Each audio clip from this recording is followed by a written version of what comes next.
go a message saying that it's hard for me to talk to this app real quick. Mm-hmm. Cool.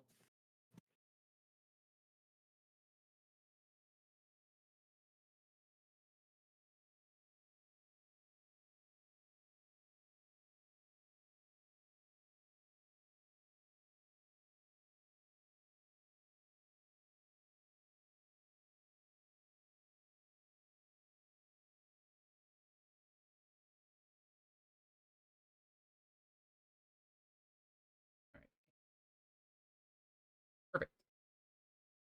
Yay. There's always a chance she just Okay. forgot about the regular way. So we're I should have back texted her first. in Please Be Happy, Mm-hmm. and if I recall correctly, we are testing to see if Lena can remember who we are, right? Yes. Perfect. Yes. How have you been? It's been a while. It's been okay. Yep. Yeah, I've been alright. Hmm. Nothing much to complain. All right, what are you drinking? I heard you were sipping earlier. Oh, I'll just drink tomato soup. Hmm. Hey, tomato soup. Yeah. You got any crackers? You got a grilled cheese with it? What do you got? Nah, it's just on its own.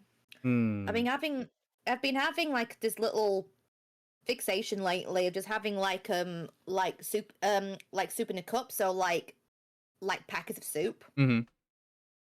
So I've just been drinking that. Not really thought about dipping crackers in the soup, actually, to be fair. You If know, it's like tin soup or anything like that, I normally have bread with it, but for some reason, I separate like sachet, like packets of soup from the tin soup, and I hmm. don't know why I do that. It's very weird. I think the last time I had is it one of those like because I remember when I used to work, I would constantly buy it was like these handheld soups where you just like take the cap off, put it in the microwave, and then you just like could carry around the soup like a coffee cup. No, you put the sachet, you put the powder in the cup, then you use the water from the kettle, like hot water, Hmm. to fill it. Okay, okay. A little different. I haven't had to do that before. I'm just so used to Yeah, the tin cans for soup. yeah, I am so used to the tins. Yeah. Sweet. So let's jump on in. Hopefully, Mhm. Lena Must remembers be us, fine and now. I do hope. I yeah. do hope so. Well, it feels like the thousandth time in the last few weeks. I'm shaky with nervous energy. At least there's not any risk Oh. here. In the worst case scenario, nothing changes. I take the lead and open the door for Aspen, then follow her in. Lena's behind the counter. Hey, boss! Looks at me. Who's your friend? Ah, frick! Oh no! Lena! I try to hide disappointment from my face. Well, it was worth a shot. It's too bad, Unless, but at least I was prepared. unless, unless I know. I'm. it, is she Josh? She's been Okay, joshing. She's listen, joshing with us. Lena. This is Oh, a this is Lena. a serious matter. I have lost so many friendships off of this. Mm. I Oh. everything. Told you my secret technique would work. I'll call you again tonight. Aspen Ooh. leans against me in relief. Collapses might be a better way to put it. I can tell she's thinking the same thing I am. Dealing with events like her trip home's got a lot easier to deal with. God, Lena, you nearly gave me a heart attack. But Mm. I'm so glad to hear it that I don't even care. Me too. A huge weight feels like it's been lifted off my shoulders. Not all of my problems are solved, but at least some of them are. Still at my side, Aspen holds my hand and Lena's eyes bug out in shock. Wait, are you two? After giving me a quick kiss on the cheek, Aspen nods. She's like, "Yes, my wife." Yeah, it's my wife. My wife. We are? Then it looks like she's seen a ghost. Oh, Mm. no way! You seriously started dating someone before I did? I thought I had that one in the bag! Okay, to be fair, Lena, you've had several chances, but it seems like you just keep chickening out like last second. Mm. Like Damn. usual, I wasn't aware we were competing, but I certainly did win in this case. guess just this once it's fine, since you two are pretty cute together. But I'll do it next time. And what exactly is next time? Not sure yet, but I'll figure that out soon. I guess I'll leave you two lovebirds alone for a bit. Talk to you tonight, Miho. Bye! Putting her headphones in, Lena disappears to the back of the cafe, leaving the lobby to Aspen and me. I do only have a bit, unfortunately. Probably better that no customers walk in like this. But I'm really, really glad this worked. You know, because I think we've only seen Lena in the cafe outfit. I wonder what Aspen looks like in the cafe outfit. Ooh, yeah. Me too. Now we don't have to worry anymore. Not nearly as much, at least. I'll be busy this evening, but I'll call you later. And I'll see you tomorrow, okay? Okay. I should go tell Juliet that our idea worked too. I'm sure she'll be overjoyed as well. Have a good day at work, and I'll try to message you if I can, alright? Yeah. I'll try to figure out how Hello, how you doing? Don't worry, I'm sure Hey. you'll have lots of practice. Talk to you again soon. But not soon enough. Bye. We give each other a quick hug, and then I head back to the library to deliver the good news. Like we expected, Juliet's also relieved. She gives me a quick lesson in how to send messages, although she's almost as slow as I am. I spend most of my shifts working, texting Aspen when I can, and looking forward to tomorrow. Oh, this is cute. Oh, good. We can continue the story with the kid. Yay! How do I get back? Oh no. I can't go back to that side. Hello? Can you not click off? For some reason I There we go. could not go to the left. That is weird. Alright, well, it looks like we can only go to the library, so we will be Yep. spending our time with him. Yay! While I'm sitting at the library's front desk, Gwen and Tommy come in, accompanied by Gerby, Gerby, of course. Kirby! She did say that they'd be back again. The two of them come over to where I'm sitting. Hi there. Sorry to bother you. I know this is a weird question, but the other day there was someone here who played with my son while I was studying. Oh? Ooh. Wait, yeah. you remembering this, though? Or is she talking about Gerby? Oh, I think it is like they remember someone playing with him, but they can't remember Miho playing with him. Right. I can remember who it was. Do you think you might be able to help? Hey, Oof. actually, I explain my magic and how I've met Tommy and Gwen a couple times, so has Elijah. When I'm done, both of them look amazed. Oh, we're just gonna just straight up Oh, tell all them? right, straight in. Okay. I mean, I guess that's fair. Be like, hey, by the way, so like, give me your phone number so that way I can call you, because you guys are cool. whoa! I can't wait to tell Dad. That's certainly a lot. But you know what? I believe it. It lines up with the gaps in my memory. I thought I was just getting stressed out and forgetting things. Well, I probably am, but I'm glad it's not the case here. I mean, you are a divorced mom, raising a kid, and going Yeah. to school still, so like, I can understand why she would be stressed out, be like, did I forget something? Yeah. Is there some way That I is can forgive understandable. you? Especially if we've met so many times before already. We exchange numbers, and I tell her that Tommy's always welcome to come hunt for bugs here. I just don't know if I'll be joining him. Talk to you later. Good night. I press the button to end the call on my phone, and then gently set the device on my windowsill. Getting through the phone calls needed to make sure I'm not forgotten is more work than I expected. I'm glad that the people I've befriended are willing to put in the effort to see me every day. It's still such an inconvenience, though, and such a risk. For their sake, as much as my own, I need to try to find a better solution, whether that means getting rid of my magic entirely or not. I have to at least know what my options are. I can't leave it all for Aspen and Juliet to figure it out, either. I need to put my own effort in, too. While I'm not nearly as good at reading and researching as they are, there's still that one idea that's come to mind a few times. Time to finally put it into action. Leaving my phone in my room, I get dressed and slip silently out the front door, making my way to Mount Victoria. At the very edge of the path, I transform, nose close to the ground. I head for the tree line and the wild part of the mountain. I'm rusty when it comes to tracking. The sheer number of scents that assault my nose is overwhelming. I have to sift between them in my head while I run, disregarding the ones that I can tell are humans or other fabled or just parts of nature. It isn't until I'm too far from any roads or homes I can finally catch what I'm looking for. That familiar but unrecognizable presence. Honing in on what I can detect of Silver's trail, I follow it as close as I can. Sometimes the lead goes cold. I pick it up again a few meters away. A different direction. The path is windy and hard to follow. How does anyone live like this? Does it feel as if the path is leading anywhere in particular?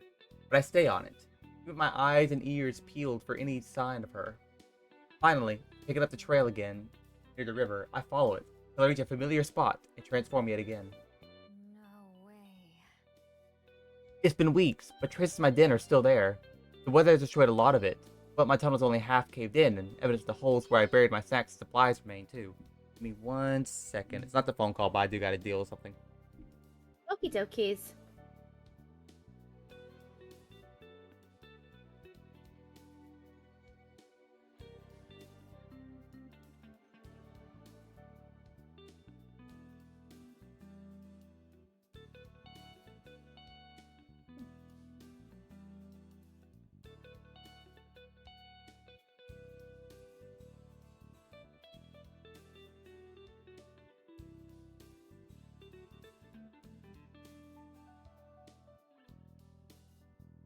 Yeah. Okay, I'm back. Sorry. The Hey. parrots had knocked off their toy and they were annoyed that they couldn't find it. Oh, bless them. Yeah, they were just like screaming at it. They couldn't reach underneath the cage. I'm like, you guys can crawl under there. You can get it. Hi, Forks. Hi, Astra. Has Silver been staying here? There aren't any signs of life more recent than mine. Still, her sense ends here, as if she just disappeared. Burbs? Yeah, I have a lot of burbs. Hero can attest. I have pigeons in here. Right now they're vibing. But then I have six other parrots, a bunch of chickens, and 2 geese. Oh, nice. I didn't know about the geese. Yeah. And the chickens. I think I knew about the birds and the pigeons because, you know, the pigeons was absolutely chatty last stream. Yeah, no, they were extremely loud. Yeah, no, I have a bunch of chickens and we have 5 more biddies inside because we're getting them to acceptable size. Also because they're silkies. So like with the rain happening right now, we're getting a lot of rain.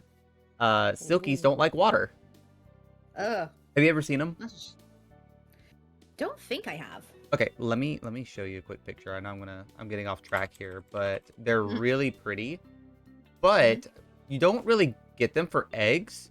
You get them for because they get really broody. So when they get broody, you just give them eggs and they will try to hatch the eggs. Oh, it's got like fluffy. Yeah, these are silkies for those who don't know. But you know how like chinchillas don't like water? I can imagine them not liking water. Yeah, so silkies are like that. But yeah, no, we have one of them that's brown and the other 5 are white. Ooh. But yeah, no, like when you think of like having to give a bird a haircut, you do have to give them haircuts. So that way like they don't get all the fluff because the fluff can entangle their eyes. So you do have to like come in and like give them a little haircut every now and then. But yeah, we have chickies and like I said, the 2 geese. I'm surprised you can't hear. Oh, the window's not open because it's raining. But the geese are extremely loud because their enclosure is like right beside my window. I feel better with egg. They like egg. They like being mamas. That is a good thing. Anyway, back to the story. Sorry. I don't. Nothing but me and the wind. Changing forms yet again. I still get the feeling that I'm not alone. Hello? Closing my eyes, I listen for any kind of response. A footstep. or a whisper, or even a breath.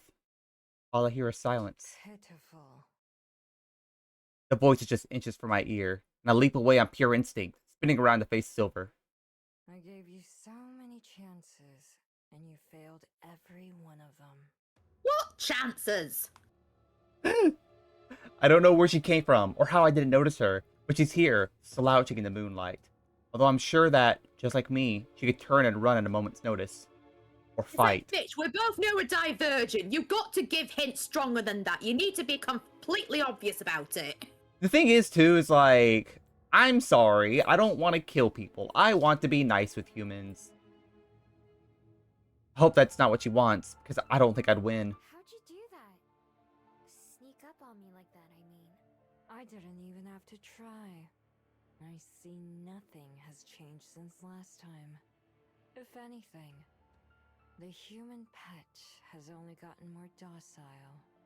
Tell me, do they feed you scraps from a bowl as well? Okay, chill. Okay, Silver, do you need an egg? Are you broody right now? Do we need to give you a decoy egg? God. It's a plate, usually. Okay, don't. Or does she need a Snickers bar? Does she need a Snickers bar because it's not herself when she's hungry? I Is she know. hungry? She certainly hasn't gotten any nicer since last time. Absolutely not. She's hungry. But as harsh as she sounds, she remains at a distance, and I let myself relax a little. Now that I've had time to get used to her existence, she doesn't seem as intimidating. Even if I was more scared, I wouldn't want to show it like last time. Maybe it's because she reminds me of myself in some ways. Although her arms are crossed, one of her wrists shines in the moonlight from where her bead hangs on a strap. It's almost like looking in a mirror, where as different as any two people can be, but just by existing, I feel some kind of bond with her. Something wild. Behind her shawl, I could see her eyes narrow. So you admit it then. Perhaps it's for the best. A dog dreams of nothing more than its master's hand. Girl, I'm sorry that, like, people love me. You can close your eyes, forgetting what made you open them in the first place, and disappear. Silver spits out her last words like a challenge, daring me to respond. Her eyes shine like her bead does. I don't respond, unsure how. Not because she's made me question myself, but because I don't think she'd believe what I have to say. Feels like it's been ages. But really, it's only been a few months that I've been here in New Zealand. Not even a year ago. Didn't I feel the same way she does? Telling myself that I wasn't missing out on anything by being alone, chasing some dream for decades without even stopping to think about it. Just giving my way through life. How could I tell her that? What could I say that would change her mind? I already know the answer. There isn't anything. Sometimes, there are no right words. I see you've forgotten how to speak as well. But tell me, if you can, what was it you hoped to achieve by coming here? I could have left you chasing your tail in the dark if I'd wanted to.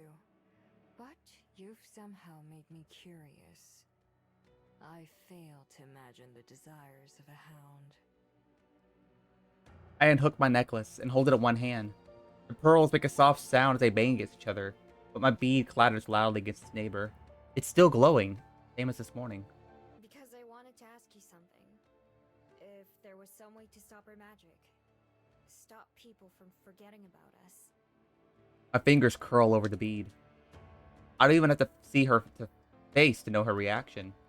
She laughs, just once, and it sounds like a bark. You managed to surprise me again. I didn't think even you would be so shameless as to try and rid yourself of your gifts. Ignore them, perhaps, but to abandon them. You have outdone yourself, dog. Fitting that you wear it around your neck like a collar. Okay. For forgetting, I can only guess at what you must mean. The only thing that, like, I feel like is bad is that if we lose the memory altering power, we also lose the ability to transform. Yeah, I think like if you lose one, if you lose one thing, like you lose all of them. Yeah, and that would be the worst thing of like, no one forgets me anymore. I am now Fox. I cannot transform anymore. Please love Yeah. me, Aspen. think yourself the same as me. My magic is nothing like yours. It takes a different form in every one of our sisters. Okay. Oh? My sisters, I should say. Then what does yours do instead? I don't see why I should tell you that. A dog need not concern itself with affairs above its head. This dog thing is getting pretty old, you know. Then leave. I only chose to acknowledge you to satiate my own curiosity. It won't happen a second time. Goodbye, dog. Quick as a flash, Silver transforms. The glow from her bead lingering for a moment in the air, before her paws have all touched the ground. She started running away. Soon, even her shining fur disappears into the night. I don't give chase. I never really expected her to answer my question in the first place. Still, I don't think this visit was a waste of time. Before I leave, take a final look around at my den. What I left here with Juliet months ago, I expect to be back soon. Since I never went back, I never really said goodbye. Wasn't much, even then, even less now, compared to some of the other hideouts I've made. I didn't stay here very long. Still, it's special. I have a hard time going back to sleeping in the ground instead of a bed again, even if I had to. Maybe it'll change in the future, but right now, I'm pretty sure that this will be the last den I ever made. Looking around, I'm all alone again, and it's silent. The birds that used to chirp and greet me in the morning are either sleeping or gone. Still. Night-night, birdies. I whisper a final farewell before changing form and dashing back to the library. Okay, I'll let you go from here. Okay. The next morning, I once again keep my visit with Silver to myself. Breakfast is tasty like usual, and after a good meal, Juliet goes to bed and leaves Aspen and I on our own. I stand up from the table and stretch, expecting Aspen to do the same. Time to go, huh? Not today, actually. Regina's having me go back to working a mid-shift on some days, so I don't have to go in until noon. Meaning Oh. I can spend the whole morning with you, if you want. Oh. Of course I do. Why wouldn't I? Oh, no, I didn't mean it like that. Just that... Well, never mind. Sorry, just ignore me. I'm a little out of it. It's fine, don't worry. But I can't just ignore you either. What's wrong? Aspen sighs and then shrugs. Let's go sit up front and I'll tell you. You need to open the library soon, right? Yeah? Wanna help? I'd love to. Most of the preparations are already done, but we find things to do. I organise the front desk, taking care of some of the clutter, while Aspen does a quick once-over of the shelves and fixes a few out-of-place books. It reminds me of a little of my first day working here, when Aspen helped out. She's a lot quieter this time, although she keeps herself busy. I wait for her to bring up whatever it is on her mind, rather than try to nudge it out of her. After a while, we sit down behind the desk where Aspen looks right at home. She casually unpacks her bag, setting aside a small hand mirror and a new notebook.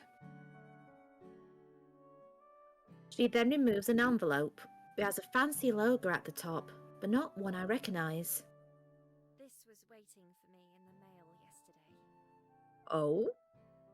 The plastic part of the envelope crackles as Aspen removes a piece of paper from inside, frowning as she unfolds it. I watch her eyes move as she reads through it silently before sighing again. It says, "Dear Ms. Benoit, we appreciate your manuscript submission and commend you for your success in completing a novel. Mm-hmm. Unfortunately, we do not find Oh. the criteria we're currently Oh. searching Hi, That's Whiskey. bullshit. Listen, I wrote a novel. Please enjoy, like, just have it on standby, please. What do you mean it doesn't fit the criteria we're currently looking for? What criteria? What criteria are you wanting? Purple Penguin Publications. Slapping her hand with the paper, she clicks her tongue. That's it. Not even 50 words, including names. I doubt they even read past the first chapter. How am I doing? We're doing pretty good. Wait, they said no? As it says, it's not what they're looking for. I wish they would have given more detail than that, but I suppose I'm lucky to hear anything back at all. Is there another publisher that you can send it to? I mean, that's the thing too, is like you don't. Okay, so speaking from experience, back when I wrote a lot when I was in high school and college, and so Okay. like I would just send my stuff to everybody. Like there's not just one publisher. You could send it to a bunch, Yeah. unless you really really like that publisher. Which I mean, if that one publisher like works with like say fantasy and like their main selling point is publishing fantasy books, then fine, so be it. Okay. So yeah, you can get either a generic publisher and just be part of their full thing, or you could be part of a exclusive publishing service. So it's not Okay. bad, but I could see why she's like annoyed. Yeah. Right. I wonder if Purple Penguins are more like that kind, like does specializes more of a genre that Aspen writes then. Probably. Also, they haven't really said what Aspen has written. They just said that she's written a story. novel. Yeah, a novel. Yeah. I hope you're right. I was prepared for rejections, of course. Even Agatha Christie didn't get published until her second book. Still, I wasn't expecting them to come in so fast. You sent it to a few different ones, right? Right. So yeah, I sent it a few I made different a ones. list of my top 15 choices and submitted it to all of them. Okay, well, I mean, you just gotta Okay. reply back from one. At first, it was going to be my top 10, but I decided maybe I should expand it some. It turns out that was a good idea. So far, 3 of them have already said Oh. no. Well then. This one stung a bit more Oh. because Purple Penguin is one I was hoping would say yes the most. I'm sorry. I hope your other top choices still work out. Yes, me too. It's why I wasn't going to tell you and Juliet at first. I wanted to wait until I had good news to share. But I'm not sure that'll be coming. I'll try not to be a downer, though. I knew there was a good chance this would happen. Don't let me distract you from work, either. Nah, you won't. Here, look at these. In an effort to cheer her up, I pull out some of the writing practices I've been working on and show them to Aspen. Wow, you've improved so much already. This looks great, Miho. With a genuine smile, Aspen slowly flips through the pages. I know there's not much to see, but since there's a lot of repeating the same thing over and over, she still looks at everyone. Really, Oh. I'm so proud of you. Oh. Thanks. Showing Aspen my attempts to learn how to write feels a little silly compared to her finishing a whole novel, but I can tell she means every word of praise. I'm proud of myself too. I don't tell her that a big part of my motivation is being able to read what she writes. I want it to be a surprise when I get there. From the very start, having Aspen in my life inspired me to be a better person. Now that we're in love, it makes me want to try at least twice as hard. I want to be able to love her writing too. Aww. Even if those penguin people don't like it, I'm sure I will, because it comes from her heart. Yay. Yay. That is so cute. I believe in Aspen, even when she doesn't. just like she always believed in me. I want to do everything I can to live up to that faith. Sticks around for a while, reading a book from one of the shelves. I keep my nose in the grindstone all morning, using every free minute I get to practice, only taking a break to say goodbye to Aspen when she leaves. Even when it gets boring, which doesn't take very long, and even after my hand starts to hurt, I keep practicing. One letter at a time. I'll get there. Okay, well, I guess we can only go to Lena. Lena!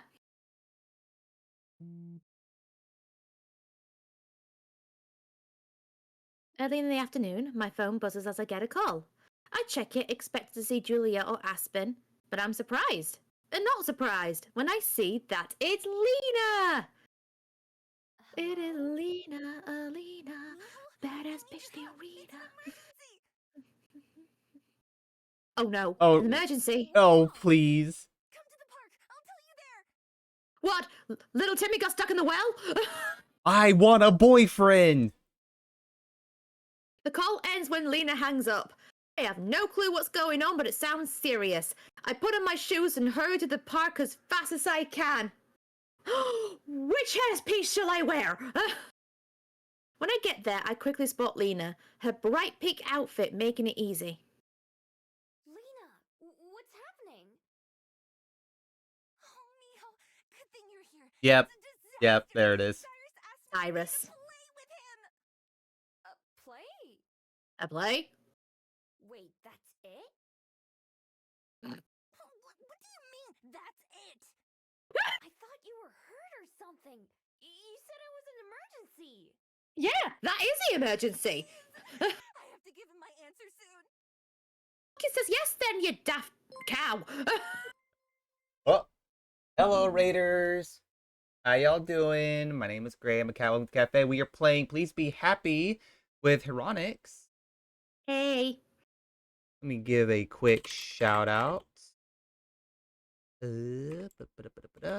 Finny Fin. Shout out. Finny. That's not the right Finny Fins. What I miss? Oh, because there's two N's and fins. That's how. Yeah, I'll correct that here in a second. Don't follow the imposter. Sonic Advance. Ooh, is that that's a Sonic Mario Party, right? Ooh. Hold up, Sonic Mario Party? Yes. Question mark. Let me double check. Over here. Sonic. I know there was one like way back in the day that did not do good. No, this is a wait, is this the platforming one or is this like cuz either there's like a like one for the GBA. It's a platform in GBA? Okay, okay, okay. I know there was like Sonic Mario Party. I know it's coming out. Yeah. Okay, Sonic I've just looked it Shuffle. up. Right. Whew. Okay. Okay, Sonic Advance is the okay, thank you for correcting me on that, Finny. But hope you had a good time. Sonic Shuffle. Yeah, that's what I'm talking about. I feel like there's another one, if I'm not mistaken, that's like coming out here soon. Yeah, I have not been in the Sonic kind of crowd, so I had no idea there was a Sonic version of Mario Party at all. Yeah, the Sonic Shuffle, from what I recall, was not very good. More Sonic fans can elaborate on that, but I have seen it. I don't. Mario Party games are just like also like iffy for me in general, because like Mario Party is fun for like the first 10 minutes, and then I get really annoyed and bored. Wow, it's been in a Dreamcast in 2000. Phew, Oh god, that takes me back. it's only 25 years old. Nice one. It was good. What? Oh no, I'm upsetting Sonic fans. I'm sorry. Okay, let me see if I can correctly shout you out, Finny. There we go. There's the correct one. Then we go to Sonic Rumble. Oh, that's the one I'm thinking of. That's brand new. It's a Fall Guys kind of game. Oh God, Fall Guys. I haven't played Fall Guys in. Oh, I haven't played that in ages. I actually deleted it off my computer because I was like, no one's asked me to play it in so long. To be fair, I've not deleted it, but same. It's like I think the last time I played was like maybe 2022, 23, because just like Mm. no one plays it. There's just other games to play. Yeah, I think I know I've had it on the PlayStation, I've had it on Steam, and had it on Switch. Don't play it on the Switch. It lags so much. Oh yeah, no. When Peanut and I got Nintendo Online, we were like, what are some online games we could play? And so we downloaded Fall Guys, and we're like, this load Mm. time and lag time is atrocious. It was horrid. Oh boy. But yeah. So anyway, we are playing Please Be Happy. We are several chapters in, so spoilers for this Yuri visual novel. I mean, it's a visual novel, Yuri visual novel. I don't know if there's any like crazy story spoilers we could like be worried about. But Miho is dating Aspen. So for those who know about the story, the context, we are dating the human. Well, we are technically immortal, so that's gonna be sadness in the future, but we are happy right now. Cool. Yeah, as a title, please be happy. Be happy for us. But yeah, grab us something to get comfy, and we're gonna continue on with the story. I sigh and force myself to come down to Lena's level. I was expecting to find out someone was hurt, so I'm just relieved that that's not the case. Okay, I don't get it. Why is that such a bad thing? I thought you wanted to spend time with him. I do, but that's a lot of responsibility. He wants me to play Siegfried, and he'd be the White Swan. Oh, I misunderstood the play thing. I thought like we are gonna do tennis. Oh, I understand like the play as in like the theater like kind of play. Yeah, no. When she said wants me to play, I guess I missed the context of be in a play. Yeah, like he wants me to be in the play with him. Oh wait, he wants Oh, me the White boy. Swan, and you play Siegfried. Okay, gender swapping. Gotcha. I mean, it's not uncommon. I used to play Time Princess on my mobile, and there was like role reversed on it where the female character that we play plays like Siegfried or like Signy, Mm-hmm. and then the love interest was the White Swan. Oh, okay. Very interesting. I haven't been on that game for I love ages. characters, but that seems a little backwards. Are you afraid you can't do it? Sort of. I'm afraid that if something went wrong, that'd ruin any chance I have. Seeing Lena be so nervous about something is a total opposite of what I normally expect from her. Even during the other activities we tried, she always gave it her all. When do you have to give him an answer? Today! That's why it's an emergency! Whoa. Can't you tell him you need longer to think about it? Well, it's already been a while. I thought I'd make up my mind by now, but I still haven't. What do you think I should do? Say yes! You silly goose! Quite literally. Yeah! Well, she's a silly swan, but yeah, don't be a goose. Become the swan! Well, become the love interest to the swan. Just then, I noticed Cyrus himself walking up the path towards us. Oh, there he is. Lena turns to see him and then looks back at me with fright. Just say yes. I don't know. I'm out of time! Look, if you don't answer, I will. She tries to put on the cool face as Cyrus reaches to two of us. Hi there. Sorry to bug you, Lena, but have you decided yet?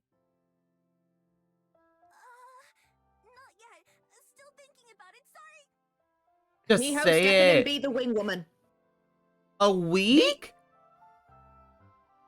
You've been and ahhing for a week and that's an emergency. Jesus, Lena, this could have been sorted in an email to Aspen. Nuh-uh! Not for another 43 minutes. Then it'll have been a week. Okay, girl, you just need to. Literally face palming at Lena right now.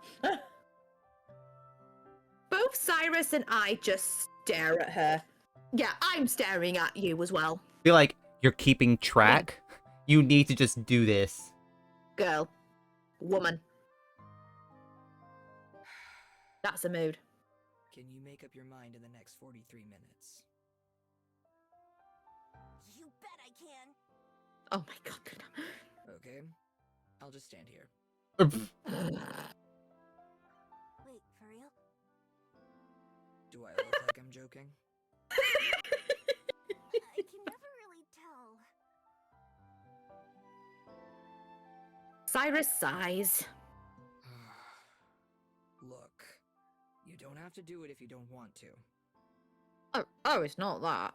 But I need to know so I can ask someone else. I already have someone cast for all the other main roles. It's just Siegfried and a couple extras that are left. Finally, he looks at me. Sorry to interrupt your conversation. No, Cyrus, it's okay. I'm going to go get a drink of water. You stay here with Lena. Yep. It's okay. We were just talking about you. Wait, you know who I am? Yeah, we've met before. We were partners at that painting class. Huh. I was trying to remember who I was paired up with. I have the picture I made, but it didn't really help much. Yeah, I have this magic where people forget about me after a day if I don't talk to them again. Yeah, it's just it's magic. I had to explain this so many times by now. It just feels normal to talk about. Yeah, it's not personal. Really? I think I have that too, except it's not magic. How do you and Lena know each other then? We do a vid call every day. I talk about my life and Miho talks about hers. So far, that's only really half true, but I don't mind. I see. Say, Miho, right? How would you feel about being a tree? Oof. A tree. A tree. Yeah, in the play, I mean. There's still a couple small parts like that I need to fill. Oh, Lena's face lights up with excitement. if you do it, I'll do it. Wait. My immediate reaction is to say no. Being up on stage in front of people is a lot for me, no matter how much better I'd gotten at talking. Okay, counter argument. Can I be a fox? I do a good fox role. But it seems like it would be helping out Lena and Cyrus too. What would I have to do? Your best. Stand there. Haven't you seen a tree before? That's it. That's it. I sigh the heaviest sigh of my life. I hope I don't regret this. Fine. Both of them perk up and I see an actual smile on Cyrus' face for maybe the first time ever. Cool. I appreciate it. We're gonna be great. You're gonna be the best tree in the play. Rehearsal starts soon. I'll send you both the info. I guess I'll need to talk to you every day too, right? Yes. That would be Yeah, helpful, you actually. have to ask me every time. Who's the tree? Don't worry about it, it's Miho. Memory magic, yeah. Basically, to her we're like Dory. Lena instantly pulls out her phone and starts tapping. I'm not sure. Done. I feel my phone shake in my pocket and I see Cyrus check his as well. I guess that works. Anyway, thanks, both of you. See you at rehearsal. See ya. Bye. Cyrus takes off, leaving Lena and I by ourselves. Thanks as well. I feel a lot better having someone else I know be there. No prob. Although, I'm not so sure about being in front of a crowd. Plus, all the other actors will forget who I am unless I talk to them too. Maybe we can make a really big group chat. Mm. Well, That'd I'm be sure too we'll much, find but something understandable. extra. It'd be a Yeah. big problem if you were gonna have a speaking role. Yeah, that's true. Have you ever been in a play before? Not since I was in school, but I know the story and the part, so it should be okay. Now that I've decided, I'm gonna do my best. Atta girl. Now she seems more like the Lena I know. Fiery and full of energy. That was a surprisingly easy emergency to deal with. Practicing. See you soon. I wave goodbye as Lena leaves. I'm not entirely sure what I've gotten myself into, but I guess I'll find out soon enough.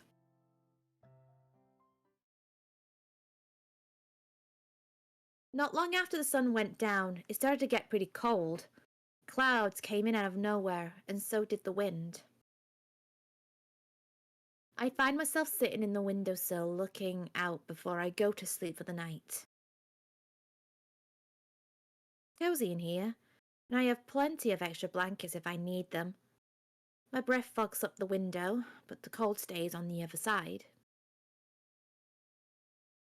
Up on Mount Victoria, though, in the trees and valleys, it must be miserable out there. I wonder where Silver is, and how she deals with the rain. Does she make a hole and bury underground like I used to? Or maybe she finds somewhere dry and sneak into like an empty shed or an abandoned house.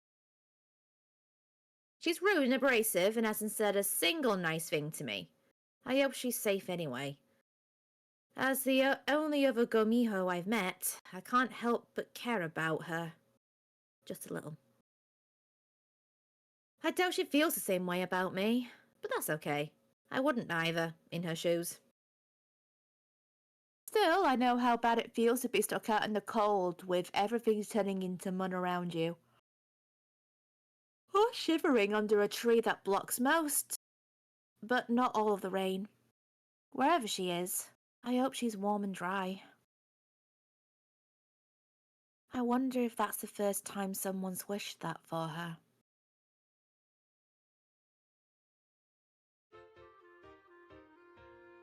The next day, the rain has stopped, but it's still gross and wet outside. Dreary, as Aspen put it. Still is a busier day as I ever seen at the library. My main job is stopping people at the door and getting them to wipe the mud off the shoes before they go in. I care a lot about it because my secondary job is cleaning up mud off the carpet. The door swings open and a big cyclops stomps in, looking around. Hiya! Welcome to the library. Wipe your feet before you come in. Ah, pardon. I won't be here long. I don't mean to get in your way. I'm just looking for a friend. You know Who's your what? friend? Because I've been listening to Epic the Musical, I was expecting him to say, "You killed my sheep." I was about to say you did an epic musical reference earlier, and I just kind of just let it go. But not gonna lie, I'm in the same boat. When she said it was a cyclops, I thought this guy was gonna have like the most deep, intimidating voice, and he's like Yeah. the most charming voice. He's like, "Pardon, I won't be here know. long," and it's like, dude, Very polite. That is the most politest cyclops I have ever met. Oh, no one. I'm sure he'd said he'll be here, but I don't see him. I'll try again later. Oh, okay. Good luck. Thank you. And I do apologize if I got any dirt on your floor. the nice. Okay, considering I guess the library, so like people would be hopefully nicer. But like anytime I worked in a store and there like people would drag mud in, they'd be like, "I don't care, it's your job to clean it up." I'm like, "Buddy, you deliberately dragged mud through my whole store."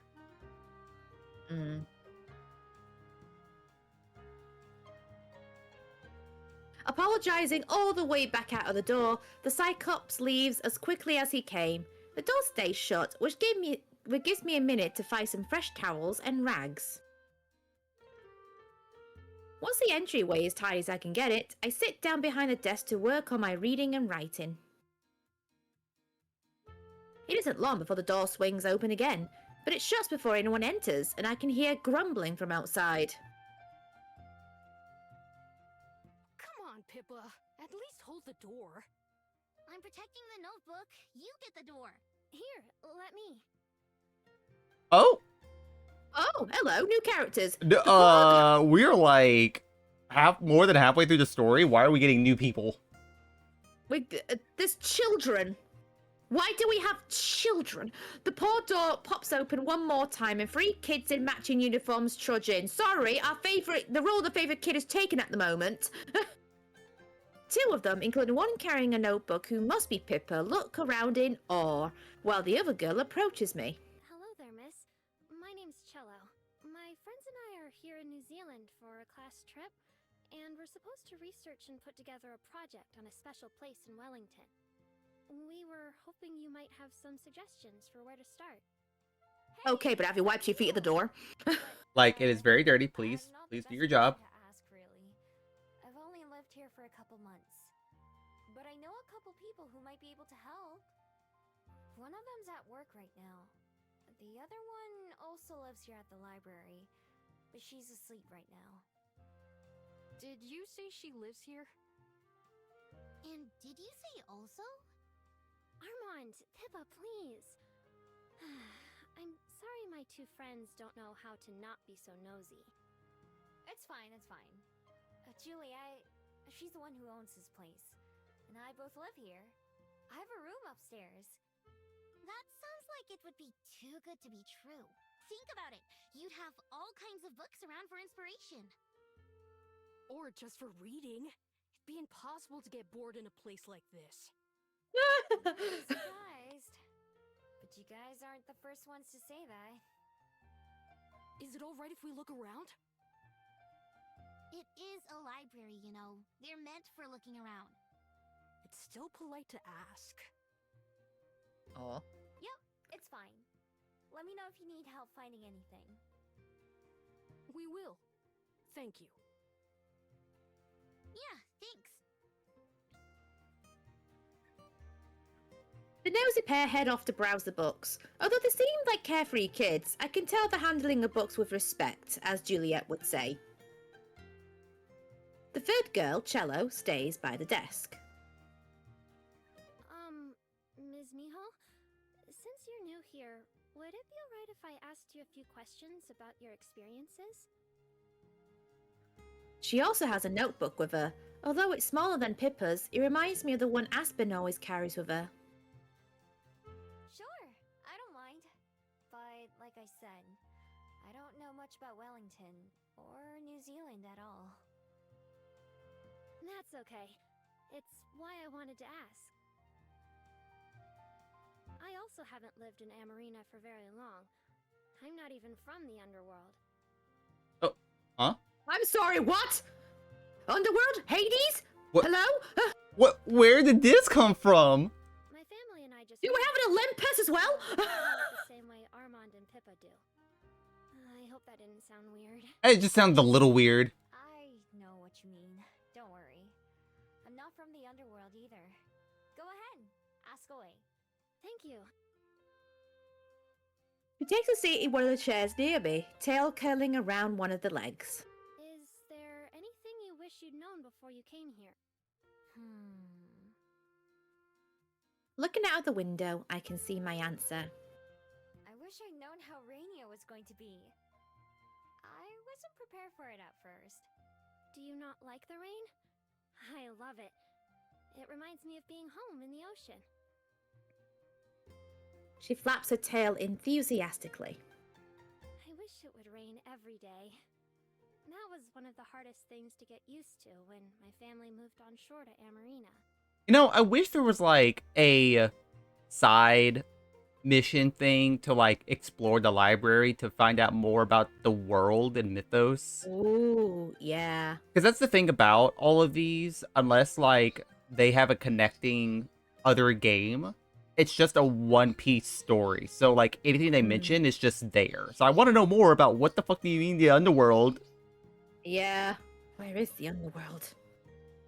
It's so dry, even with the canals.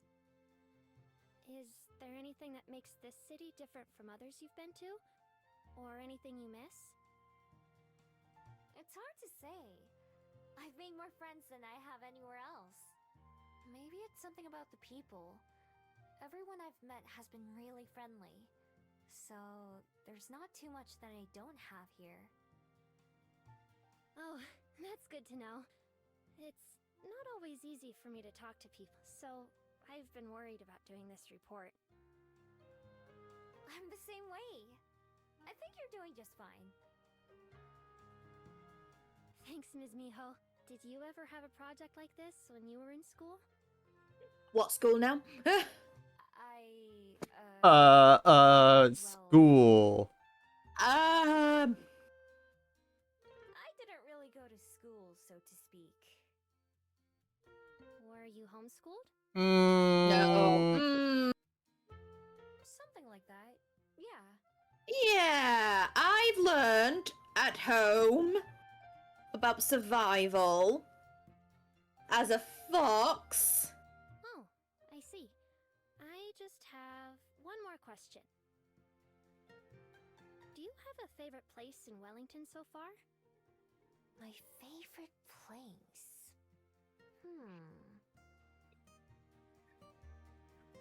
Oh, the Ooh. choices. Okay, so Mount Victoria. Okay, I'm assuming this is a choice. Like, who Yeah. we? Okay, so let me make a quick save. This feels like a choice. Mm-hmm. Probably Mount Victoria. Bro. It's not too far away from here. You can really see the whole city from the top. Hello? Excuse me? I can't get off this screen. Uh-oh. Oh no. Oh no. Oh no. Oh no. I legitimately cannot get off the screen. Is it soft locked? I think we might be soft locked. Oh no. Oh no, dude. Oh, damn it. Does it auto save or does it manually save? I think it manually saves. Oh. Alright, so here's what we're gonna have to do. Just skim read. Just skim it. Skip Alright. the dialogue. I'm gonna have to... Yeah, no, I can't get out of here at all. That's Oof. so annoying. Alright, so I Oh. gotta figure out how to do this. How do I turn it off? There we go. Not eject this. Close the game. Mhm. Oh, that's so frustrating. I can imagine. Oh, that's annoying. Alright, y'all, we're gonna do, how fast can I click the X button?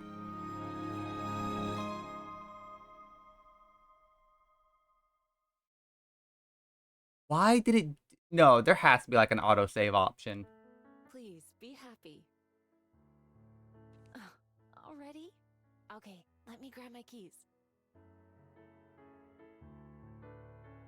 Always double check your things before you head out. It looks like Oh, we yeah, do there have is. to. Alright. Yeah. Already? All right. Let me grab my keys. Okay. Let- There's always...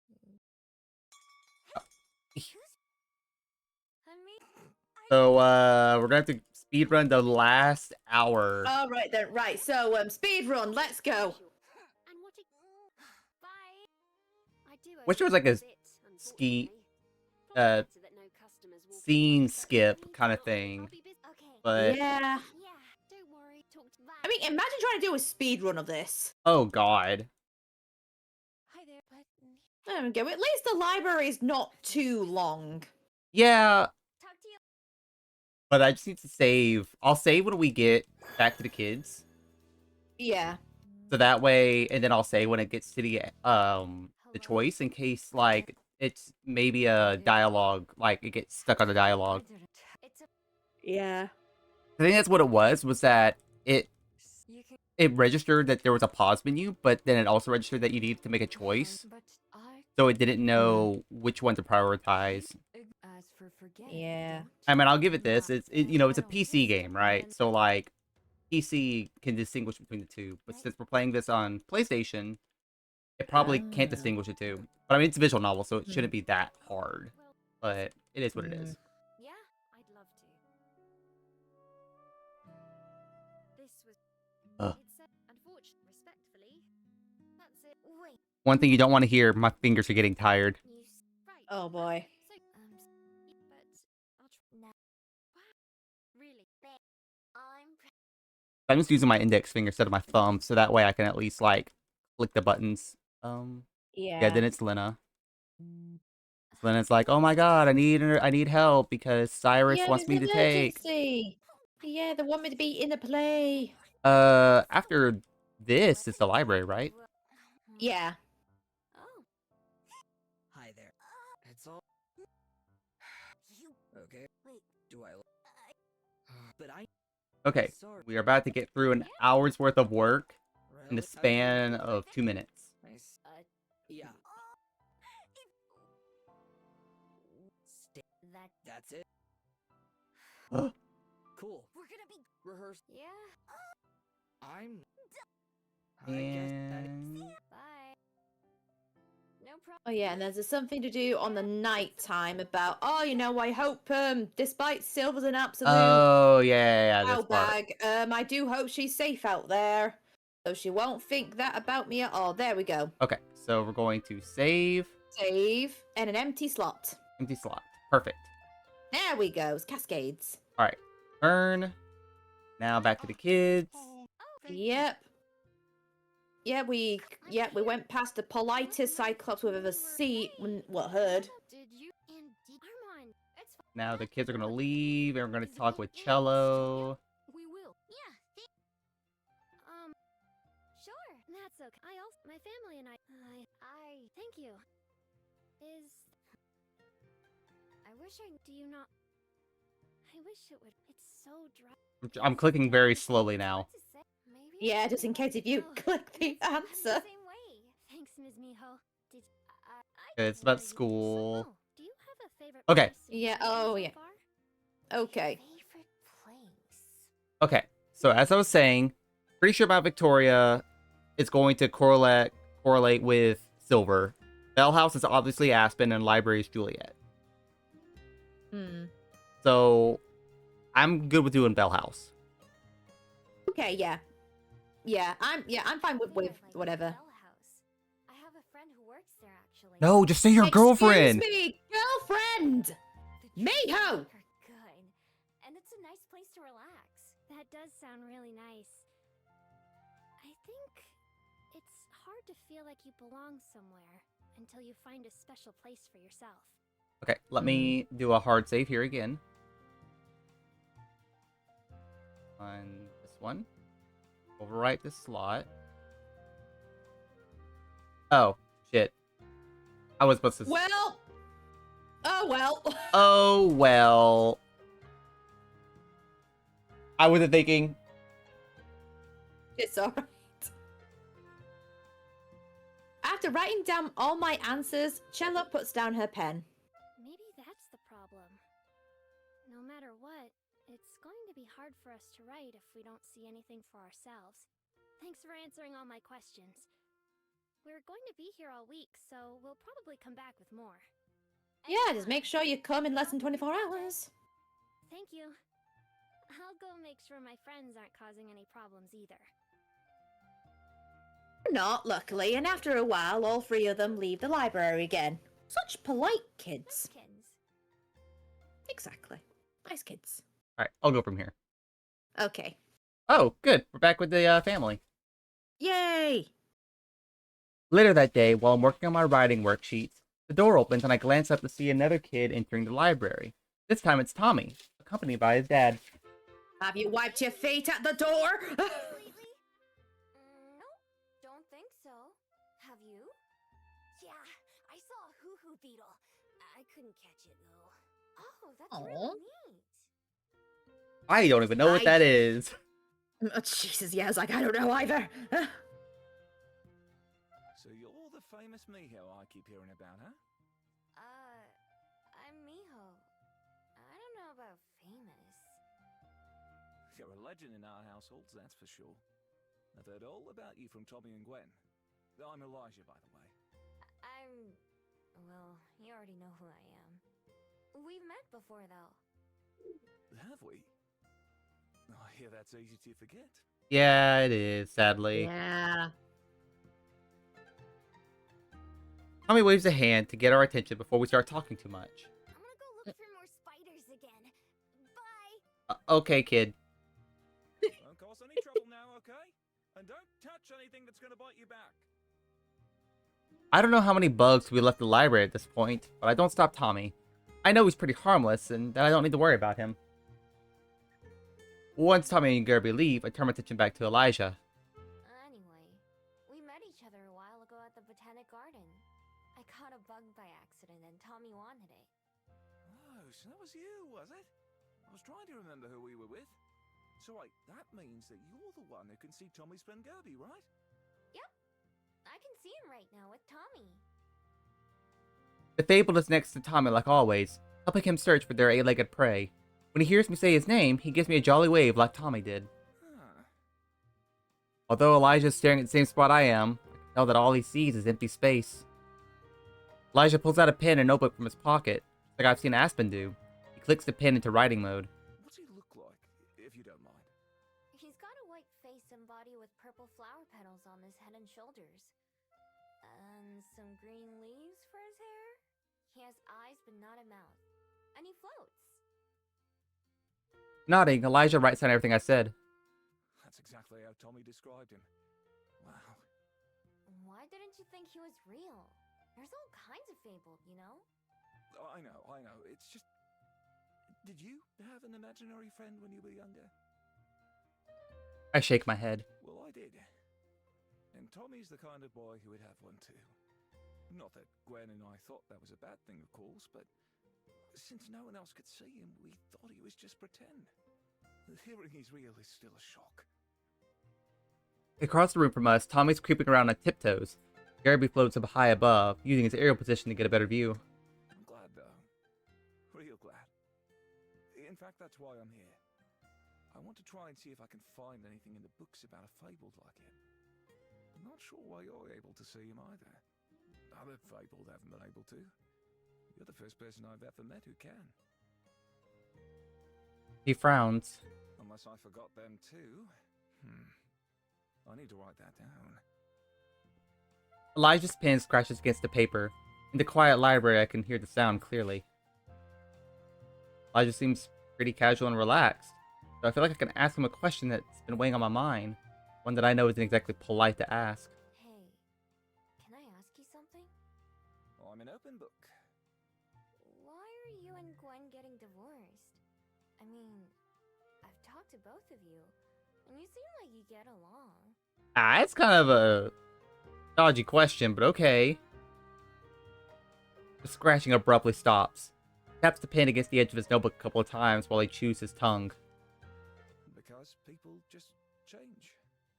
Sometimes in different ways. Don't get me wrong, she's still one of the best people I know. We're just better off not being together. It hurts, but if we'd stayed married, it just would have hurt more. Eventually, you have to rip that bandage off. I mean, I suppose. It's for the best for all three of us. I mean, Gwen works her butt off for him too. Me and her both still have the same goal, and that's to do right by our kid. That seems rough for Tommy. Yeah, that's the hardest part. We're all still getting used to it, I think. You know what they say about time healing wounds? Well, I'm glad he's got a friend after all. Thanks for letting him play here too. I hope he's not too much trouble. Nah, if he was, I wouldn't let him come back. Elijah laughs. That's good to know.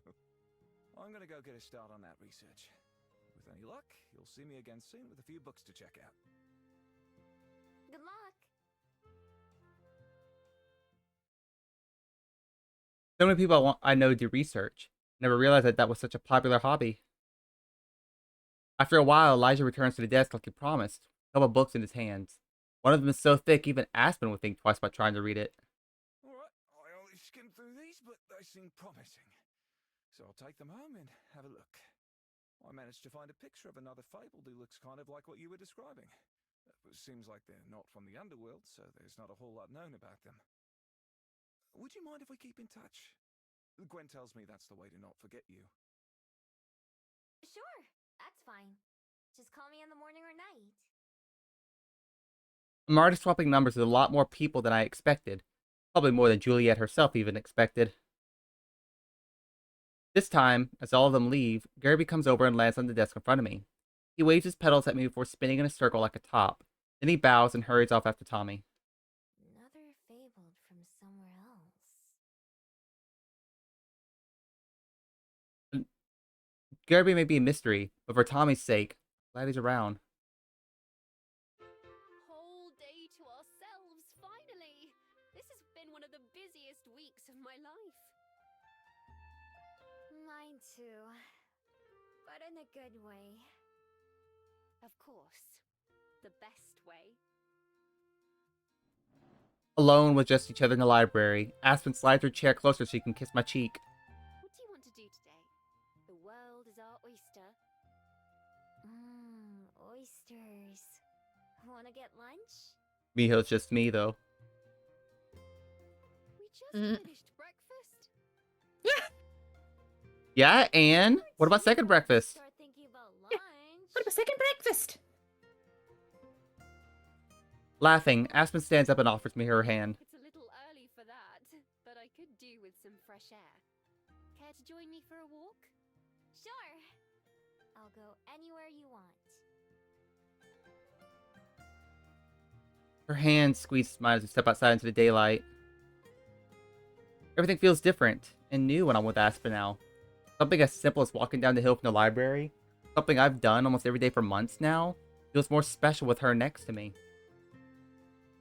I've been expecting falling in love to be harder, or something I had to push myself to do. I've been surprised by how easy it is. Like a dam that had been holding back a river since I let myself open up to the possibility of being in love, the rest has come naturally. Simply existing around her feels nice. I meant it when I said I'd go anywhere she wanted. It's been a while since I've seen the ocean. How about a walk to the waterfront? Sounds good. That's where the oysters are, after all. Not quite what I was thinking, but close enough. Let's see if I can remember how to get there. Oh, I know the way. Want me to lead? By all means. I take us towards Mount Victoria and the beach. Other people smile or nod or wave as we pass them by. Sometimes with a word of greeting, too. I can't believe you've only been here a fraction of the time I have, but you already know your way around so much better than I do. I used a lot of that time to learn. Besides, navigating is second nature for me. I can do it without trying.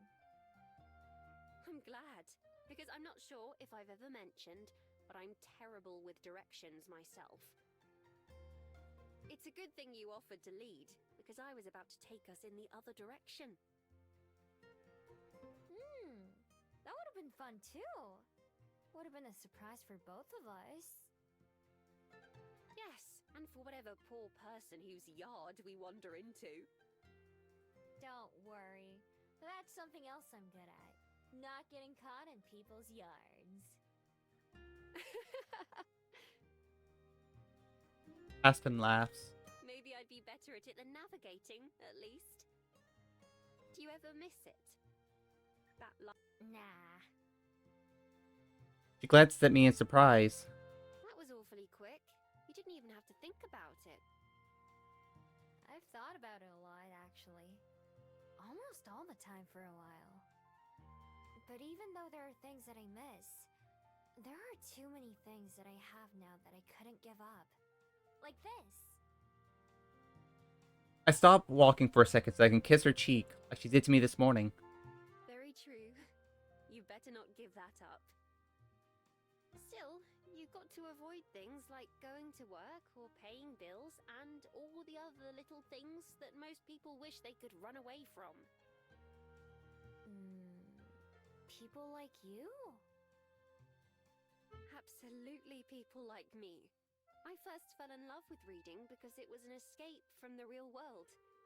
A distraction from being alone, or sad, or anything else. Even if I couldn't live an exciting life, at least I could experience one through someone else's eyes and words. In those stories, there were often characters who remind me of you. Going wherever they please, doing whatever their hearts tell them to. Having wished so desperately to go from my normal, boring life to one of adventure, I would certainly understand if you ever wanted to go back to it. I shake my head. You've got it all wrong. What you just said about going where I want or following my heart, I'm doing both of those things right now. We're not too far from the water, but we're even closer to Mount Victoria. Looking up towards its top, I have an idea. Do you mind if we go up the mountain a little bit? I want to show you something. The mountain? I'm not exactly dressed for hiking, or built for it. That's fine. It's not a hike. It's pretty easy to get to. Alright, well, I'm up for it. Lead the way. Again. We take the regular trail up towards the top. Before we reach the summit, I lead us off the path. This way. I can see the curiosity on Aspen's face, but she doesn't question me. It'd be easier to just show her anyway. It's slower as a human than as a fox, but it doesn't take us long to reach our destination. This is where I lived. This reminds me of that one meme of, damn girl, you live like this? Yeah. Ta-da! Here we are. And this is... where? Home sweet home. Or at least it was. My den is even worse condition now than it was last time I came. I actually have to spend a moment looking for the exact spot. Once I find it, I move aside some of the brush that's built up over the heap of mud. This was my den. I lived here until Juliet let me move into the library. I buried food that I stole in the ground to save it for later. So everything was at least a little dirty. And when it rained, my ceiling would turn into my floor. Still, it was one of the nicer dens I've made, if I do say so myself. And I've made a lot of dens. But now that I've had my own bed, pillows and stuff, it'd be hard to sleep in a hole in the ground again. Looking around, Aspen nods. He picks up a branch that's fallen halfway to the collapsed burrow. I do love what you've done with the place, though. Ceiling on the floor, or not. Well, if you ever need a break from your apartment... We both laugh, and I hope that Aspen believes me. The same way that she feels about me, I feel about her. Paces around a little bit, exploring the area. Not that there's much to see. Eventually, she returns to my side. Can I help you? Sorry, I didn't know if you could hear Fezzik. It was just so loud. I can hear. Thank you for showing me all the same. Even if it's better, I know it can't be easy to just turn your life around 100%. There are things I miss sometimes, but trust me, I like what I have now way more. If I didn't want to be with you, I wouldn't be. I'm really good at running away from things I don't like. I'm not going anywhere. I have seen that for myself. It's true. Exactly. So I mean everything I say to you. Everything. I don't mind at all. But standing with her next to what used to be my den, it's like a strange collision of my past and present. It takes some getting used to. There are still things that surprise me, or that are tough to deal with in my everyday life. When I dug this hole, I never would have guessed it would be the last time. before Aspen and before Wellington, I never had anything else to go back to. Being here and seeing what I did leave behind, I don't regret that life, but I don't miss it. Every day is better with Aspen in it, and Juliet as well. I have to do my best to make sure that's true for them too. Judging by the way Aspen holds my hand as we go back down the mountain and the way she laughs at all my dumb jokes, I feel like I'm doing an okay job so far. Okay, let me go use the restroom real quick, and Okie dokies. we can continue. Okie dokies. Boy. Hey.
Boy. Okay, I'm back. Hey. Okay, so I'll read one more chapter or one more area. But where do we want to go? Looks like there's not any particular person, but I'm cool with going to see our girl. Wait, no, Aspen's off today, so she's not going to be at the cafe. No.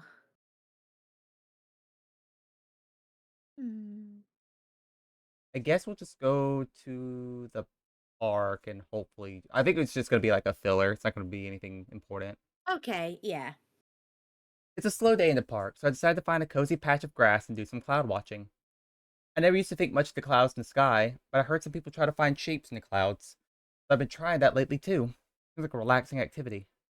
So right there is some kind of biggish cloud with some wobbly edges. I guess it looks like a wave at the beach. That small one is like a ball maybe. And the one between them is it keeps changing shape. It's shaped like no matter how I look at it, it's just shaped like a cloud. They're all just clouds. Too hard. I give up on this game. Oh, well, going back to the park anyway. Alright. I'll let you go. Okay. Only a few days later, I agreed to be in the play with Lena and Cyrus. It's time for the first rehearsal. Even though I'm not going to be as involved in as they are, I still want to see what everything is like. I head to the park and find the area that's been set up to practice. When I get there, I find a bunch of people waiting. More than in any of the activities I've tried with Lena. Most of them are reading through thick packets of paper, standing alone or in small groups. Lena's one of the people on her own until I go and join her. Hey, Miho! Ready to be a tree? Mm-hmm. As ready as I'll ever be. What about you? Are you nervous? Me? Nervous? No way! So that only happens when it comes to Cyrus, huh? Maybe just a little. That's different, though. Hey, you should go find him and get a copy of the script, too. It isn't hard to locate Cyrus. He's surrounded by a few boxes of props, snacks, and other supplies.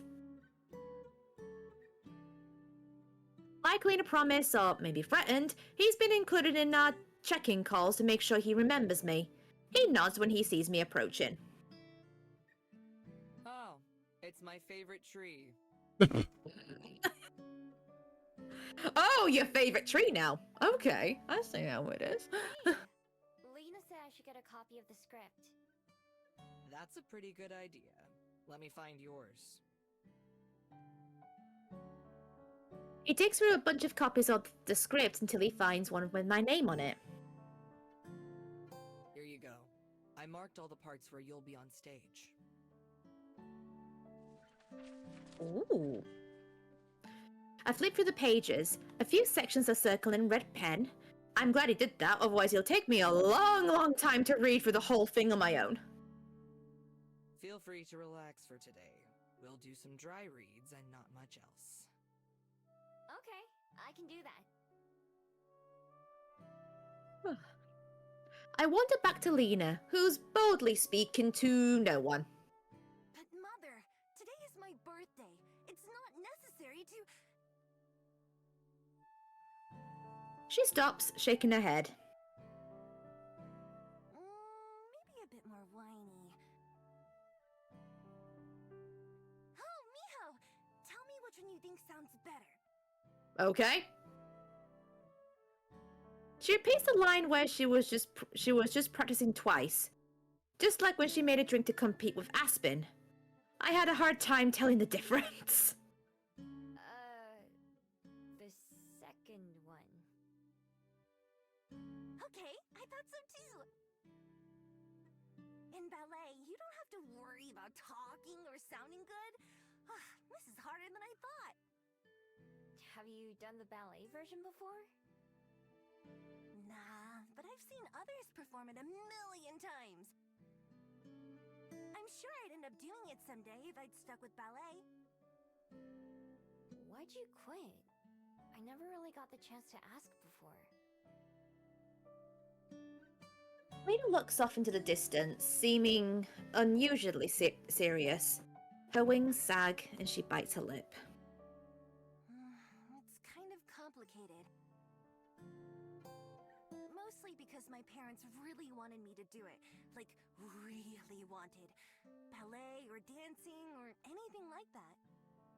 But I'm just like, hello? Can you get any more cliche than a swan girl doing ballet? Or any of that stuff? It's one of the reasons I wasn't sure about saying yes to Cyrus. I don't get it. What's so bad about that? They're always like, do this, do that, it's tradition, it's expected, blah, blah, blah. I don't want to live my life like that, you know? I want to do my own thing. So you quit ballet because you don't like it? I do like ballet, and I'm good at it too. But if I kept doing it, it wouldn't be for myself. Does that make sense? I think so. It reminds me of some of the conversations I've had with Aspen and Juliet, where they encouraged me to do things for myself. Lena's in the same situation, but from a different angle. Anyway, now that I've said yes to doing this, I'll do my best. I've got to be the best actor in the whole performance. That sounds more like the Lena I know. Practice her lines to me, sometimes saying the lines were of the characters if she asked for it. Eventually, Cyrus calls everyone together to do some parts as a group. I sit in the sidelines and watch. Both Lena and Cyrus give it all, just like Lena promised. Some of the other actors sound a little bit bored or unsure of themselves, but those two don't have any issues. After a while, Cyrus calls an end of their rehearsal. We all go our separate ways until next time. After a while, Cyrus calls... To be fair, I think I've already read it. It's fine. The first guests of the day are the school kids from last Friday. They enter one at a time, not struggling with the door this time. The girl I talked to before, Cello, comes over to the desk. Good morning, Ms. Miho. Morning. How'd your project go? We're still working on it. Oh. Some of us are. Some of us just want to wander around. It's not wandering if you have a destination. Around isn't a destination. You remind me of Lena and Aspen.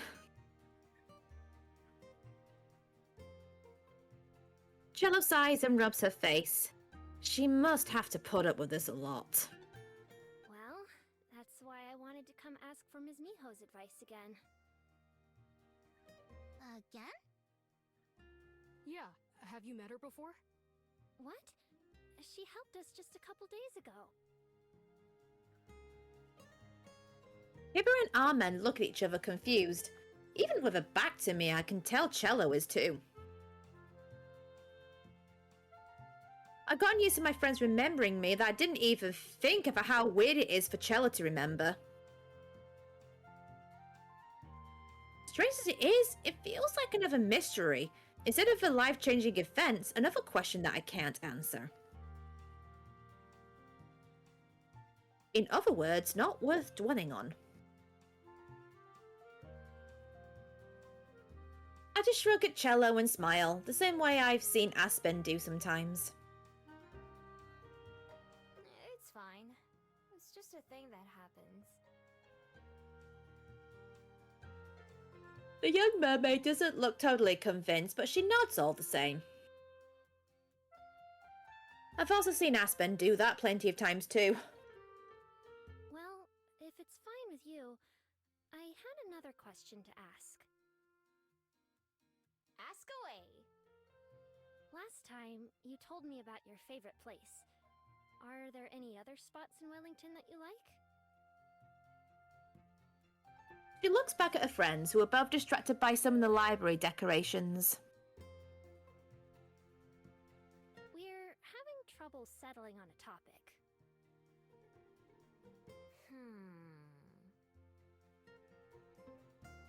Oh, I know! The girl, Pippa, hurries over to the desk. I didn't even think she was listening. Do you think you could show us around town? Do I look like a tour guide to you? I'm a tourist, not a tour guide. Don't you think? Now all three of them are at my desk. Oh, Christ. You can say no. She's working. She can't just get up and leave. Actually... There still aren't any of the patrons yet, and I don't think Juliet would mind as long as I come back. Oh no. I can't spend all day, but I can show you a couple places. Really? Are you sure? Yep.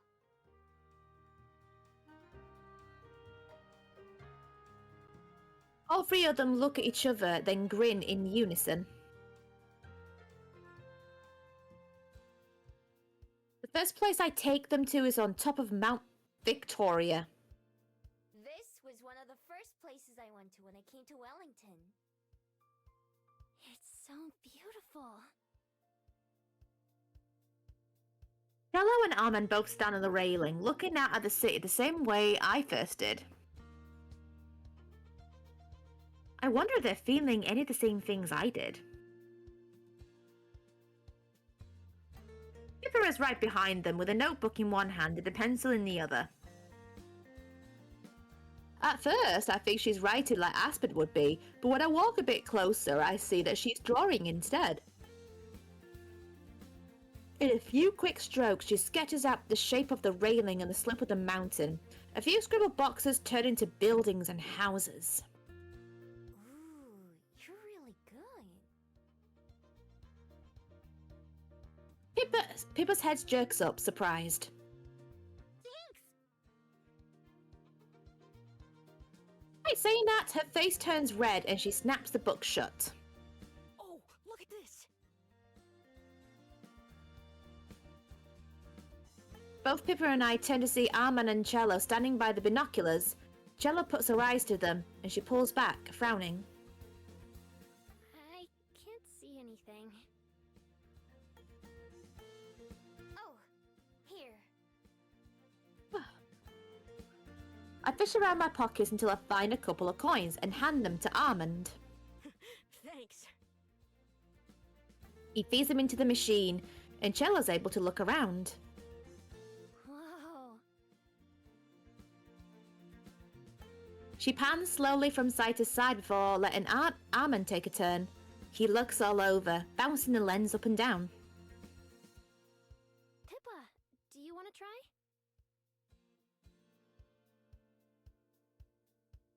For a second she considers it, but then Pippa shakes her head. It's fine. Let's see something else.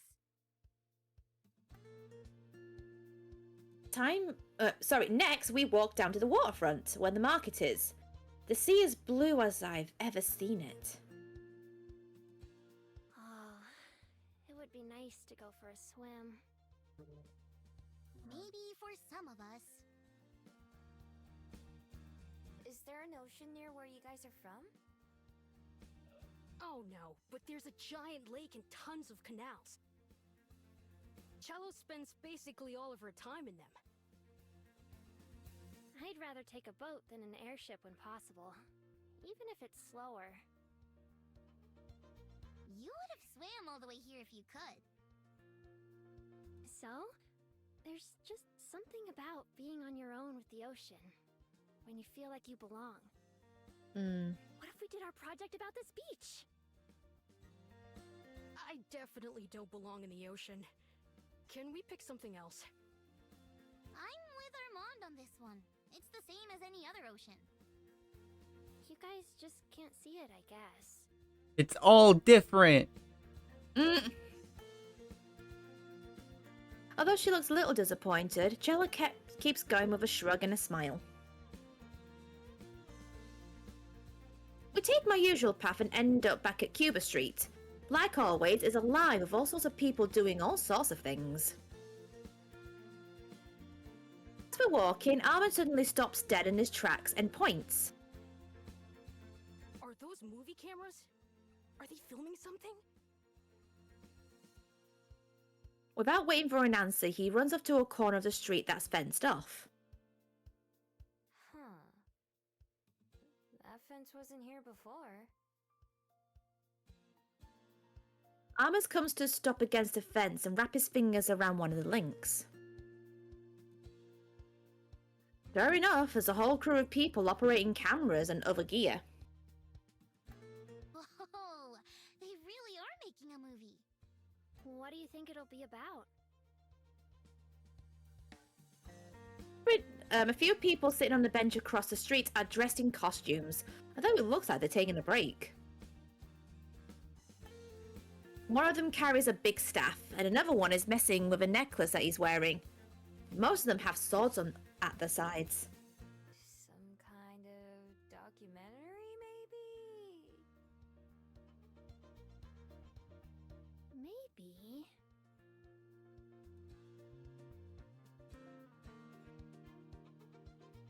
The burly man with a short mustache notices and stomps in our direction. Hey, you kids, scram! Get out of here! But we were just... Yeah, I don't care what you were just doing. Move it! Disappointed, all four of us head back to a more crowded part of the street. I glance over my shoulder to see if the guy who yelled at us is still watching. He is, and he makes a grumpy gesture at me as I turn back around. How rude. Sometimes I wonder why I used to not like humans. What a jerk. Yeah. Yeah. Sorry, Armand. Oh, it's okay. I got to see a little bit at least. His voice comes out kind of shaky. Like maybe it isn't okay, but I don't think he wants us to point that out. I might know a way to cheer them all up. To the Bell House! One more stop. We're getting coffee. We're getting coffee and caffeine-free drinks for you, free because you're children. The familiar ring of the doorbell's house greets us as we walk in. I hold the door for three kids who are all trail in. Hello, and welcome to... Miho? Welcome to the rest of them, too. Oh, yes, of course. Welcome to the Bell House. Pippa looks from Aspen to me and then back. Are you two dating? Yes, Pippa, we're fucking dating. Good job. How could you tell?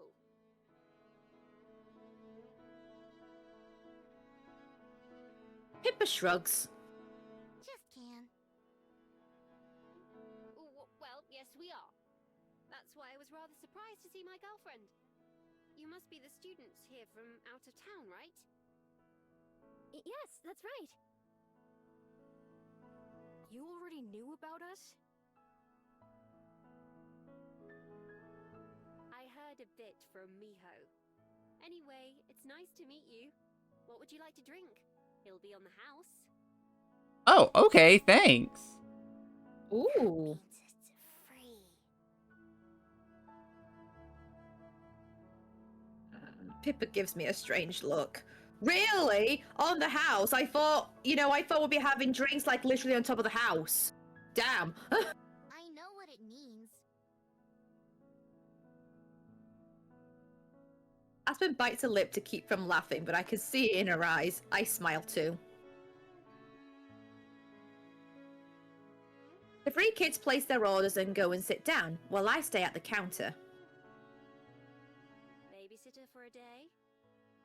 They wanted me to show them around town a little bit. I need to get back to the library soon, though. A guided tour of Wellington from Miho? Huh, how can I sign up? Just ask. Although, your boss might not be as happy about you skipping work as mine.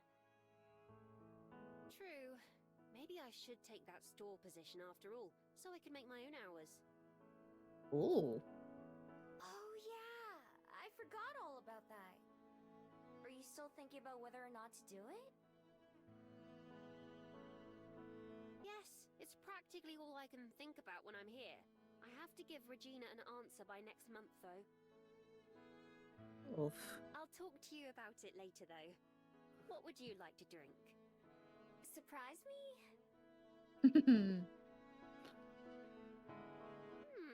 All right. I'll be back in a bit. Okay, see you soon. While she goes into the back, I sit down on the table in the corner with the three students. The cafe is fairly busy with... Oh, my bad. It's okay. Pippa has a notebook in her lap and looks to be drawing again, though she angles the book so no one can see it. Thanks for taking us around today, Miss Miho. Yeah, thank you. I'm sure we should be able to settle on a topic after this, right? He's like a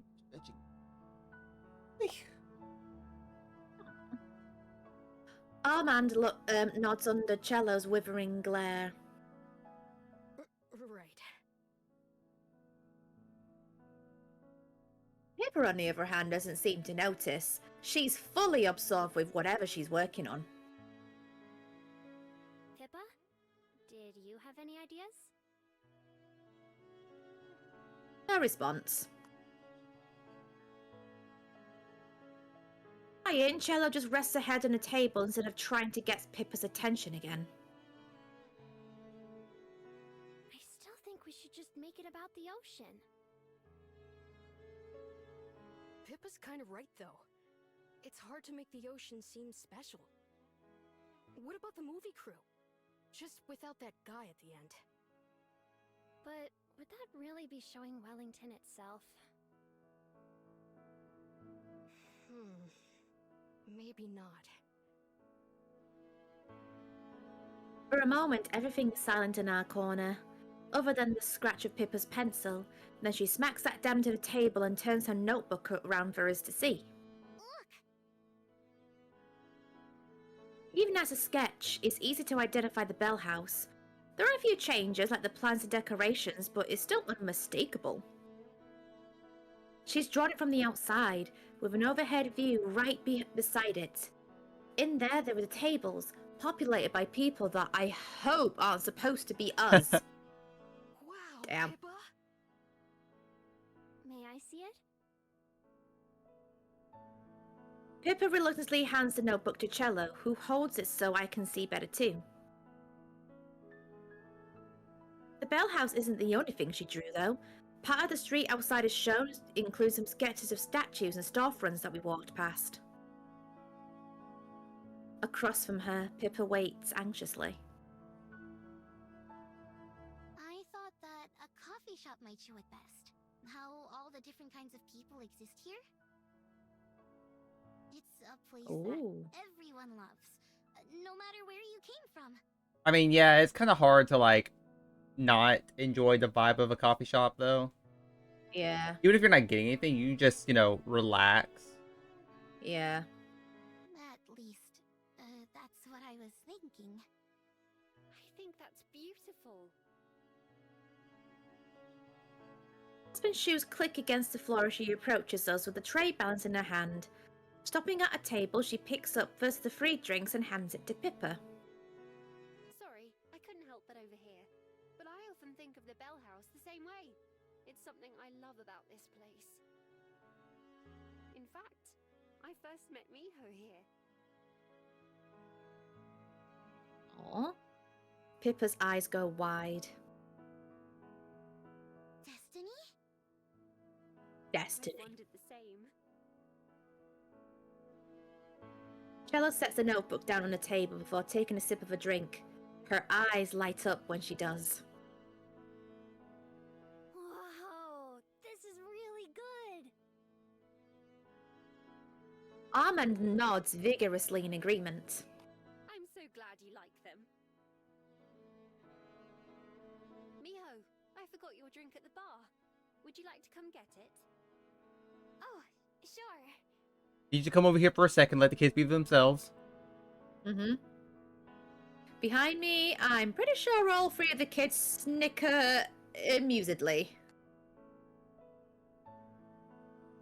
At the counter, Aspen hands me a steaming cup. I breathe in the scent and try to identify it, but I can't. What's in it? A surprise, remember? Tell me what you think. I take a small sip, being careful not to burn my mouth. At once, a variety of flavors meld together. There's chocolate for sure, but not overly sweet chocolate.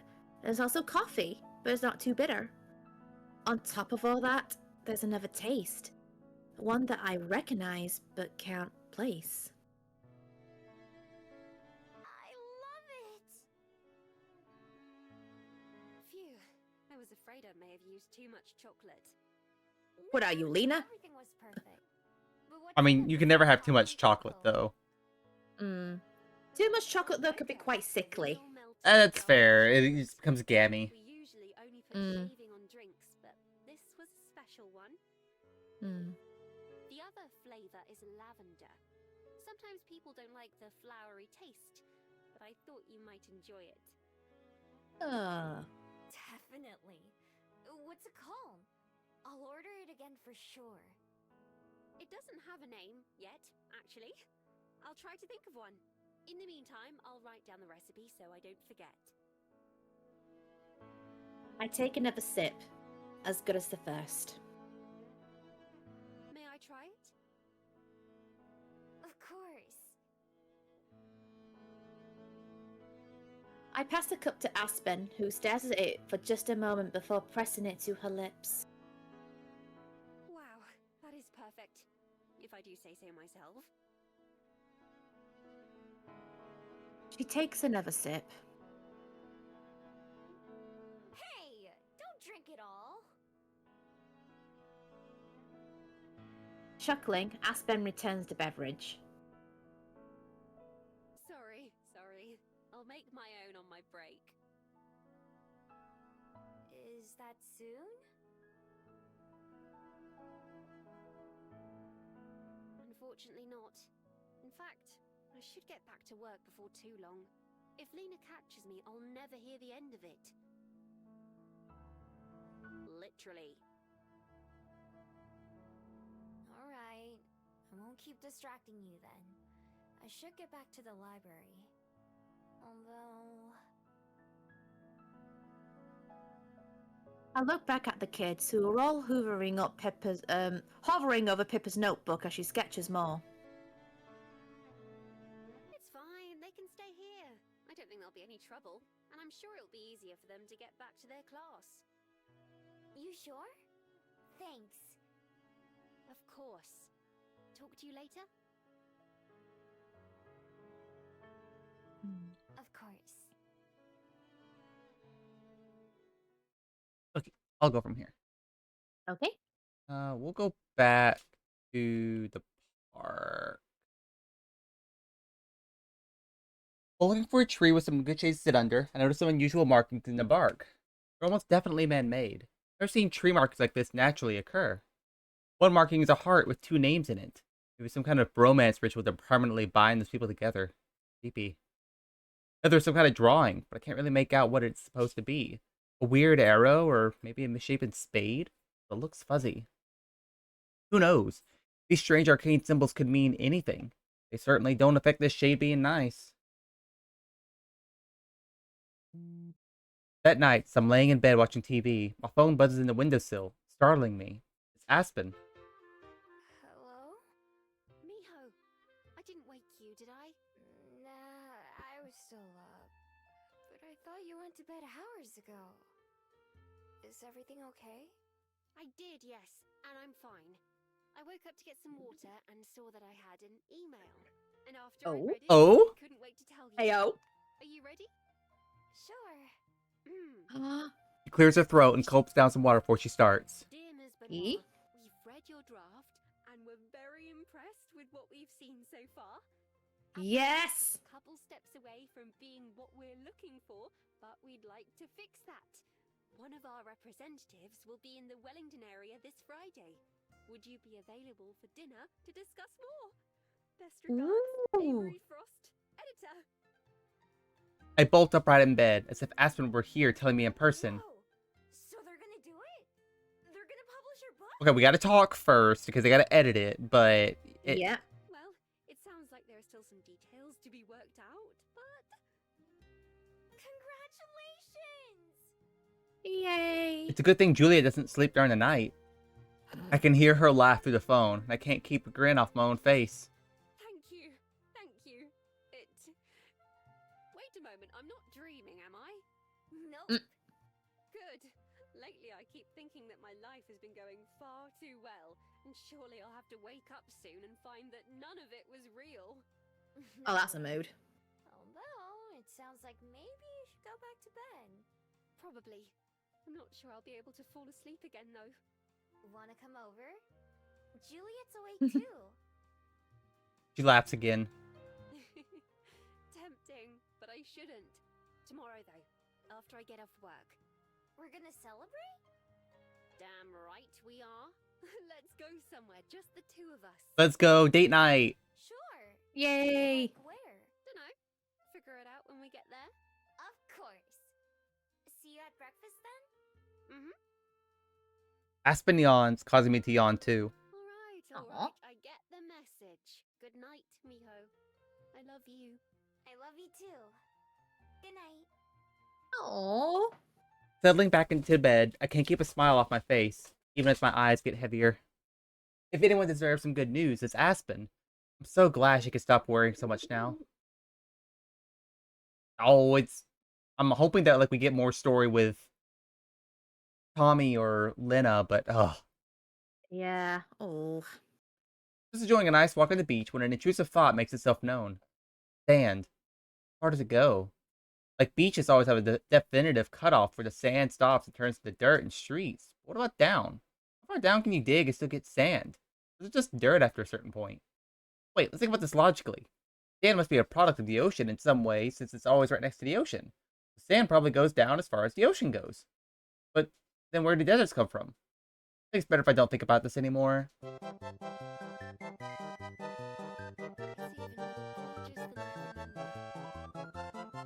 The grand entrance to the Botanic Garden is pretty impressive, decorated with flowers and trees and more. It's even closer to the wilds I remember than Mount Victoria's Forest Star. Of course, last time I was rather distracted by the circumstances. Is that why you want to come back? Yes, this time. I intend to enjoy it to its fullest. After meeting up with Aspen at the Bell House, we took a bus to get here. It dropped us off at the same gate that Juliet and I arrived at last time. Hand in hand, like always, we drift like bumblebees from flower to flower patch. Aspen stops to admire the plants, and I admire Aspen. Getting that email really seems to have cheered her up. There's a bounce in every step we take together. What kind of flowers are those? I have no idea. They're pretty though, aren't they? They sure are. Like a flower, when I saw Aspen the first time all those months ago, I thought she was pretty, but the colorful petals at our feet can't actually compare to her. That rainy day in the library, I didn't even know I was there. Never could have imagined how our lives would intertwine from then on. But it's everything we've been through since then. All the things I've come to learn and know about her that make her beautiful. We both talked about that day and everything after a lot. Still, I don't get tired of thinking or hearing about it. Every day just makes me appreciate her more. Turning away from the flowers, Aspen sees me looking at her and tilts her head. What are you smiling about all of a sudden? You! Earning myself a kiss in the cheek, we resume our journey through the gardens. The winding road takes us past more flowers, through forests and across ponds. Everywhere you look, there's something new to see. For the most part, I let Aspen lead us, content to see whatever she wants to see, even when that means standing around for a couple minutes while she reads the tiny words and the big signs. The sun begins to set, our walk getting gradually darker, but neither of us are in a rush to leave. When we round another corner, we reach a new area of the park that we haven't seen before. A small river runs along the path, and on one side is a large embankment. Trees with long, saggy branches run along the top, making a curtain along with it. Some of the branches glisten with water, but some sparkle with something else. I point to one, getting Aspen's attention. Hey, what's that? What's what? She follows my line of sight, and then her eyes light up when she sees it. Oh! We both hurry over to where something small and blue hangs from one of the branches, glowing like a firefly. There are silky threads hanging from the trees, too. They look kind of like spiderwebs, but softer. Is it a fairy? Not quite. They're glowworms. She reaches a hand up, cupping the bright orb without touching it. Oh, worms? Yes. Look. I look. Sure enough, there's a bug attached to the light. Well, maybe it's the other way around. It's almost as pretty as the flowers. Are they magical? No, just unique. Wellington is somewhat famous for them, in fact. There should be more nearby. Shall we look for them? Sure. Let's go. We follow the embankment, peering along the trees and dirt for another glimpse of light. There are other people around inspecting the same areas as we are. We spot a couple isolated bugs, all alone like the first one we encountered, but for a while that seems to be it. However, as the night begins to set in and the sun disappears behind the hills, that starts to change. Before our eyes, lights gradually appear as more and more glowworms take their places, like candles being lit in the dark. The blue-green webbing almost seems to hover in midair at parts, so we can't see the trees themselves as easily. Finally, we come to a part of the ridge that brings us both to a halt. Oh, that's a pretty shot. Ooh. A big willow tree droops down, making a web of its own out of branches that even reach past other nearby trees. Glowworms hang from them like holiday lights. There are more here than we saw at the White Combine. When we first arrived at the gardens, Aspen remarked how gorgeous it was. Now she's speechless. Takes a step forward and then another, drawn like a moth to a flame. I stay at her side, impressed with the glowworms, but unable to take my eyes off Aspen again. Her eyes wide and mouth agape. She's the most easy to read person I've ever met. The simple way she always wears her awe on her face and her heart on her sleeve, even when she tries to hide her feelings. To me, that's another thing to love about her. I've already seen it happen a few times. Aspen, who always tries to have the perfect words, finds herself at a loss for them so often. Everything she feels so much. As scary as it may have seemed at one time, as we became friends and then more than friends, something I've come to admire. She says that meeting me was destiny, or that maybe she just got lucky. I don't know anything about destiny, but the second part is wrong, or at least only half true. I'm the lucky one here. Hey.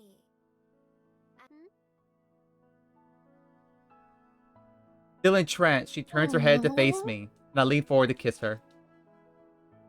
I'm used to not having the right words, or any words at all. I hope I could say everything I want to with a kiss.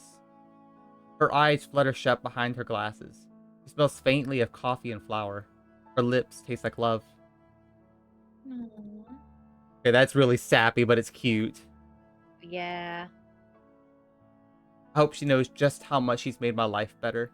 Just by existing. Just by being her. We part, but just barely. Foreheads together, she smiles. The light in her eyes brighter than the one around us. What was that for?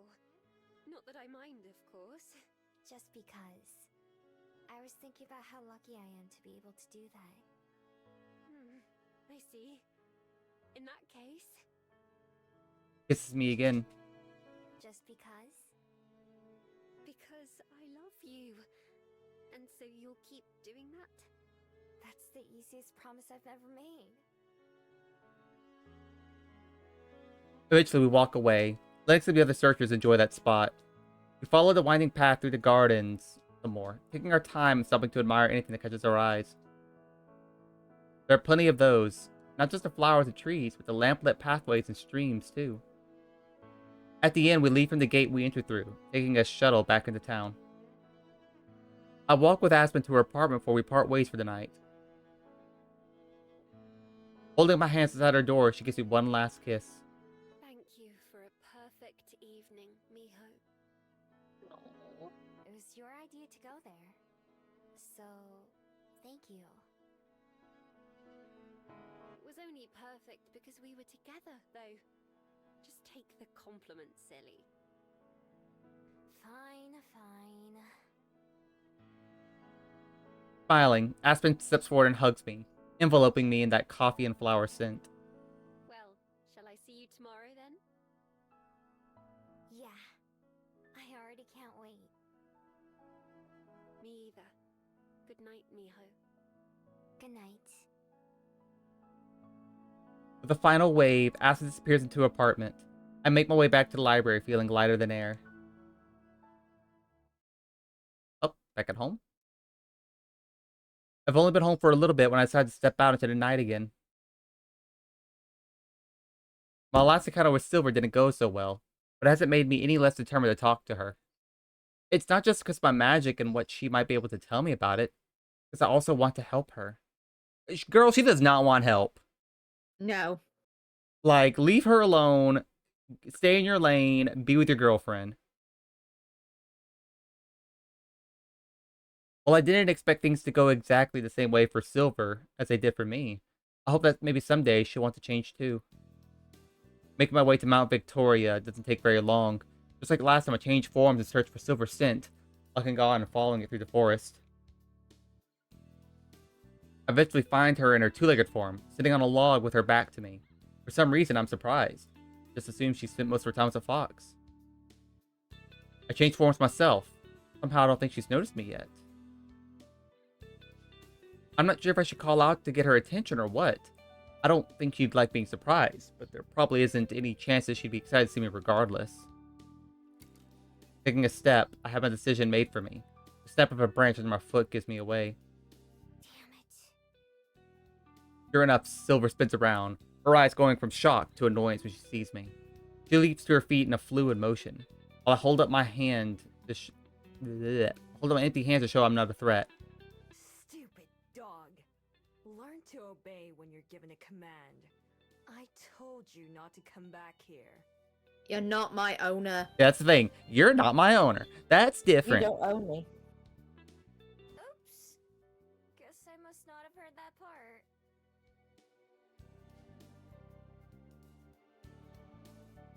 I didn't bother to make a plan for how to convince her to talk to me, since she has a tendency to mess up any plans I try. She snorts in derision and transforms as she turns back away from me. In a flash, she's taken off.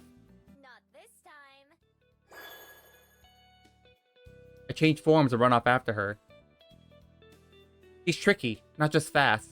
She also darts back and forth, weaving around trees she tries to get away. I don't let her, instead keeping her in my sights even though she managed to stay ahead. The forested area isn't very big, but she backtracks so much that it feels huge. If we were in other forums, I'm sure she'd be shouting taunts at me, or obscenities. Instead, it's gravely silent, other than the soft sound of our paws on the leaves and moss. Silver eventually gives up on trying to confuse me. Instead, puts on a burst of speed, pulling farther and farther away from me. Why is she so determined to run away? Why am I so determined to catch her? I'm sorry, I have so many hiccups. Miss water. Ugh. The first part isn't tough to answer, because running away is easy. I understand, because until recently, exactly what I would have done too. But the second part, that's harder to say. I push myself as well, trying to run faster like Silver. It's hard though, and my legs are already aching. I have to start relying on my ears and nose, not just eyes to track her. Suddenly I see her again. Not that far out of reach. When she spots me, I could see her try to dash again. Only this time she doesn't seem to be able to pull it off either. That's when I notice her limp. It's subtle, enough that I can only tell when I'm closer up to her like this. One of her back legs is definitely giving her trouble. It's starting to slow her down. When it becomes clear I'm going to catch her, she abruptly halts, transforming back in a flash. I scramble to bring myself to a stop, and then change too, almost collapsing backwards to the ground. My lungs feel like they're on fire, but I stay on my feet. Silver doesn't move, her back still to me, even as I see her chest heave while she catches her breath. She clenches a fist, illuminated by the light from her bead. Why? Why won't you leave me alone? I've told you to stay away. Aren't dogs supposed to be good at listening? No, because my grandparents' dog does not listen for shit. Nope. I ignore her. I couldn't give her an answer she'd accept anyway. Why are you limping? Did you hurt your leg? Silence. Not that I was expecting an answer myself. Then slowly her fingers uncurl. No, someone else did. Why do you care? Because no one else can, darling. Listen, I'm helping where I can. Because you exist, I guess. I've never met another Gumiho, but I feel like I know you. At least a little bit. We probably have more in common than you think. Or admit. Pathetic. I don't know if she's talking about me or not. Finally, she looks up and glares at me, staring right into my eyes. I'm not sure how I want to come across to her. Friendly? Trustworthy? Brave? Whatever we do have in common, she's also a total mystery. Even if I'm most alone, I was never as wild as she is. Fine then, I'll tell you. Listen well, dog. I won't repeat myself. Holding her arm, Silver turns her back on me and looks up at the stars. The forest I called home belonged to man, as all forests do in their minds. Every day, to live was to be in fear of their cruel weapons that could tear you apart before you ever saw them. All creatures of the forest are prey to sate man's hunger for violence. I learned to run, for there was no other choice but death. To hide from their stinking horses and craven hounds. Survive. Yet, for all my running and for all my fear, one day, I too found myself fleeing for my life, slabbering beasts at my heels. There was a crack as one of their weapons rang out, finding its mark in my leg. Kitty cat time? Yeah! The pain. I kept running for as long as I could, before collapsing into the bush. I knew I was going to die. Sounds like pigeon time too. Nothing I Yeah. could do about it. Nothing but quiver and dread. Useless and pathetic. I thought instead, Oop. as the first of the hunters arrived, sadistic pleasure in their eyes, the pain in my my throat became something else. In that moment, it transformed me. I was more than a pitiful fox. I became something greater, something powerful. In a flash, the fear came for them instead. They screamed the same way we foxes do, in agony and terror. The pain I felt was nothing compared to the euphoria of strength. It served me greater than fear had. And I knew that my wounds would heal in time, but that power would never leave me. They did, and it hasn't. Never again will I suffer a human to harm me, or anyone else. Spinning back around, her eyes shine in the moonlight. Never again. I told you before that we are nothing alike. She's wrong. I could see myself reflected in her harsh gaze. I could have been hers so easily. Well, what is it, dog? Have you finally learned to hold your tongue? Something about her finally clicks. Something in her words makes sense. The way she tells me so much, even as she tells me to leave. The way she keeps asking for my thoughts. She desperately wants me to respond. I'm sorry. All of that stuff that happened to you is terrible. I can see why you hate humans so much. Her eyes widen, then instantly narrow. Oh, has a thought dared to enter that empty head of yours? Yeah. I'd probably hate humans too if I'd gone through what you did. Even though I didn't, I still spent most of my life trying to avoid them. And everyone else. Everyone but one person. I pause, waiting for her to interrupt me. But she doesn't. Good sign, right? I also got my leg hurt by humans back then. Back when I was a fox, I stepped on one of their traps and couldn't get out. I also thought I was gonna die. Bless you. Thank you. But And again. instead, my person set me free. Even though they weren't my person yet. And they put a bandage on my leg and helped it get better. I'd probably still have a limp today if they hadn't. Silver scoffs, but doesn't interject. Until I came here and met Aspen and Juliet, I thought my person was the only one worth knowing, human or not. I didn't want them to talk to me either. But now, I'm glad they did. I search her face, trying to get a glimpse of what she might be thinking or feeling. But her expression is as stony as ever. I could keep going, but I'm not sure if it would be a good idea or not. Probably already wearing on her patience. Ooh. Ooh. Ooh. Honestly... Well, while she's quiet, may as well keep going. Yeah, keep going. Keep going. Keep going. Since she still hasn't cut me off, I said to keep talking. Who knows when I'll have another chance. You could try that too, you know.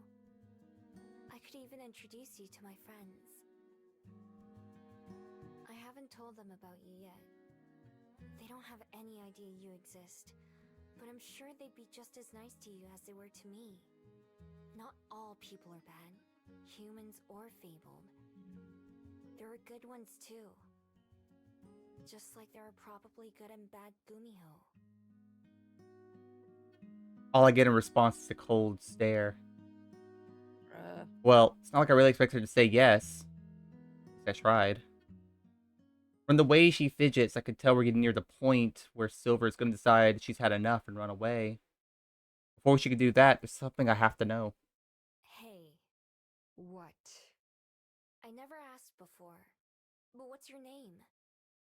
She sneers, looking glad to have a reason to be disdainful again. I have no no need for one. If I wished to be known by anyone, they wouldn't use a name. Yeah, I used to be like that too. It's how I ended up calling myself Miho. How clever. Which is why I've been calling you Silver in my head, so I'll just keep doing that. Pick something else. Uh-huh. Oh? Her response is immediate. She doesn't like the name Silver? I've been expecting a do as you wish or I don't care what a dog thinks of me. I didn't expect her to have an opinion on my choice. Even Silver looks a bit surprised with herself, but she answered without thinking. She quickly forces back a stoic expression. I mean, do as you wish. There it is. If you tell me something else to call you, I will. I don't care what a dog thinks of me. Nose in the air, she turns away from me and transforms, bounding off into the shadows like always. This time, I'm gonna try to follow her. I wonder if she accepts Shadow. Oh, Or Sonic. please. Or Tails. She always has to make a show of how little she cares. It took me until tonight to understand that that means she cares a lot. Okay, yeah, that's definitely Shadow. For as detached and disinterested as she tries to appear, there are still weaknesses in her armor. Once again, I didn't really learn much about myself from my magic from this visit with Silver, but still, I don't think it was a waste of time. At breakfast the next morning, I'm still thinking about Silver and her story, and about how much it has in common with mine. I only half listen as Juliet and Aspen talk about a book they've both been reading. Instead, it's nice to just watch them enjoy being around each other. It's so easy to miss that when you're not looking for it. Of course, you can still miss out on other things. It takes me a moment to realize that Aspen is trying to get my attention. Miho. Shaking my head, I bring my attention back. To Miho. Anyone home? There is now. It's your move. Just stepped out for a minute, you know. Believe me, I know. I was just asking if something had happened to your bead. It looks brighter again. It does? Oh man, that'd be embarrassing if Aspen noticed the change before I did. I tugged my necklace away from me so I could see it. Sure enough, the glow is stronger than before. Still not as strong as Silver's though. I swear it wasn't like that when I went to sleep. Maybe it changed overnight. Like your body, perhaps it needs time to process. Actually, I believe I learned something useful in that regard. I was able to get in touch with one of the curators from the exhibition you saw at Topapa. Oh, okay. I mentioned the painting of a Gumio and asked if he knew anything about them. And he told me a very interesting myth. It says that not only is a Gumio's bead the source of her magic, but it also requires more magic to sustain itself. Oh no. Most Fable take their magic from the underworld's source. But for those who don't come from the underworld, such as Miho, it has to come from somewhere else. Right. We're all quiet for a moment, as we all come to what I'm sure is the same conclusion. The memories. Yes, I believe so. Every time someone forgets about you, I believe your bead retains that memory as a sort of power. There was a second part to the myth as well. Once it's accumulated enough, the Gumio can take that magic and make it her own, becoming something even more than a Gumio. Something more? In what way? A Chunho. Both of them look at me. Pardon? Chonho. I know the word, but not now how I know of it. As if Juliet's explanation unlocked a forgotten memory of my own. That's what I'd be. If I swallowed the bean when it was ready. Tunnel. A sky fox. I don't know what it means, but I know it's the next step of my existence. More than a Gumiho. If you swallowed it. I suppose that makes sense, but it hardly sounds pleasant. It isn't. Removing my necklace, I inspect the bead yet again. The glow must be related to what Juliet was saying. that it's getting closer to being ready. I don't know if the rest of me is, though. But why now? I don't think that many people have forgotten me recently, but it started changing so fast. It's magic. Even as a boring old human, I can tell you that magic never works how you think it should. Not just magic, but also myth. Myths tend to have some roots in truth, but are incomplete or warped by retelling. Trust your eyes and your heart, not just what Aspen and I find. Right. Besides, who knows how much farther it has to go? It could keep getting brighter and brighter for a long time. I've seen...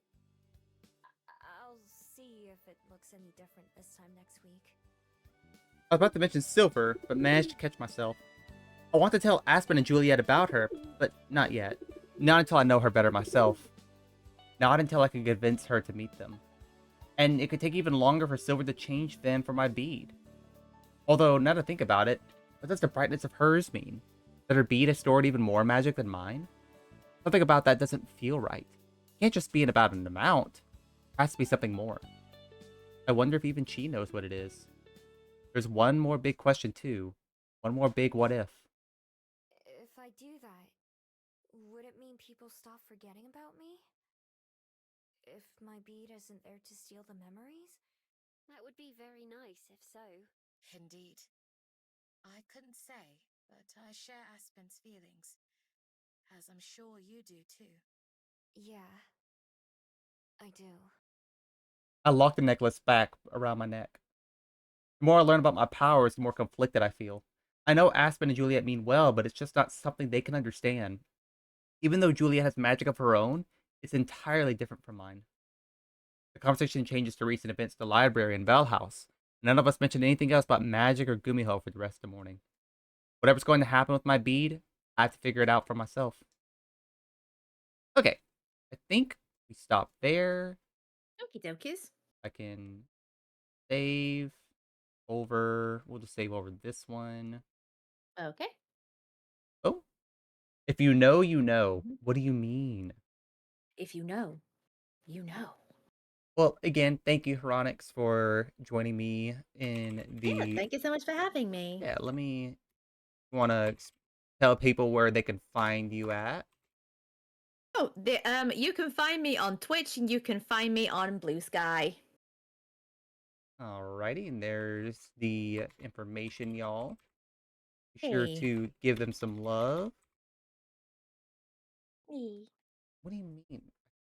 Am I just misspelling your name every time? Yeah. There we go. There we BDSP. go. Ooh, you're still doing BDSP right now? Yes, yes, still doing the Nuzlocke. Ugh. Well, Soul Link. Good luck with that. Again, I haven't touched my save file. I think when the last time Peanut and I played, I was like, it's great. It's my first time doing Diamond and Pearl, but I don't want to go back. Yeah.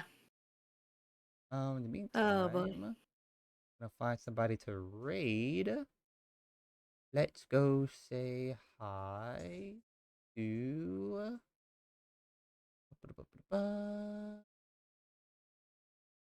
Betty. Betty's doing a visual novel. They're doing A Date with Death. Ooh. This one.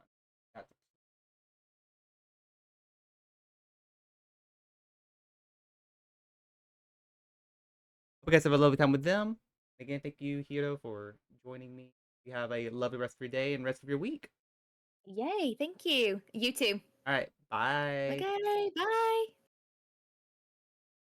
All right, everyone. Have a fun time with Betty. Until next time, I'll be back this afternoon. We'll be playing some Master Duel with Oracle.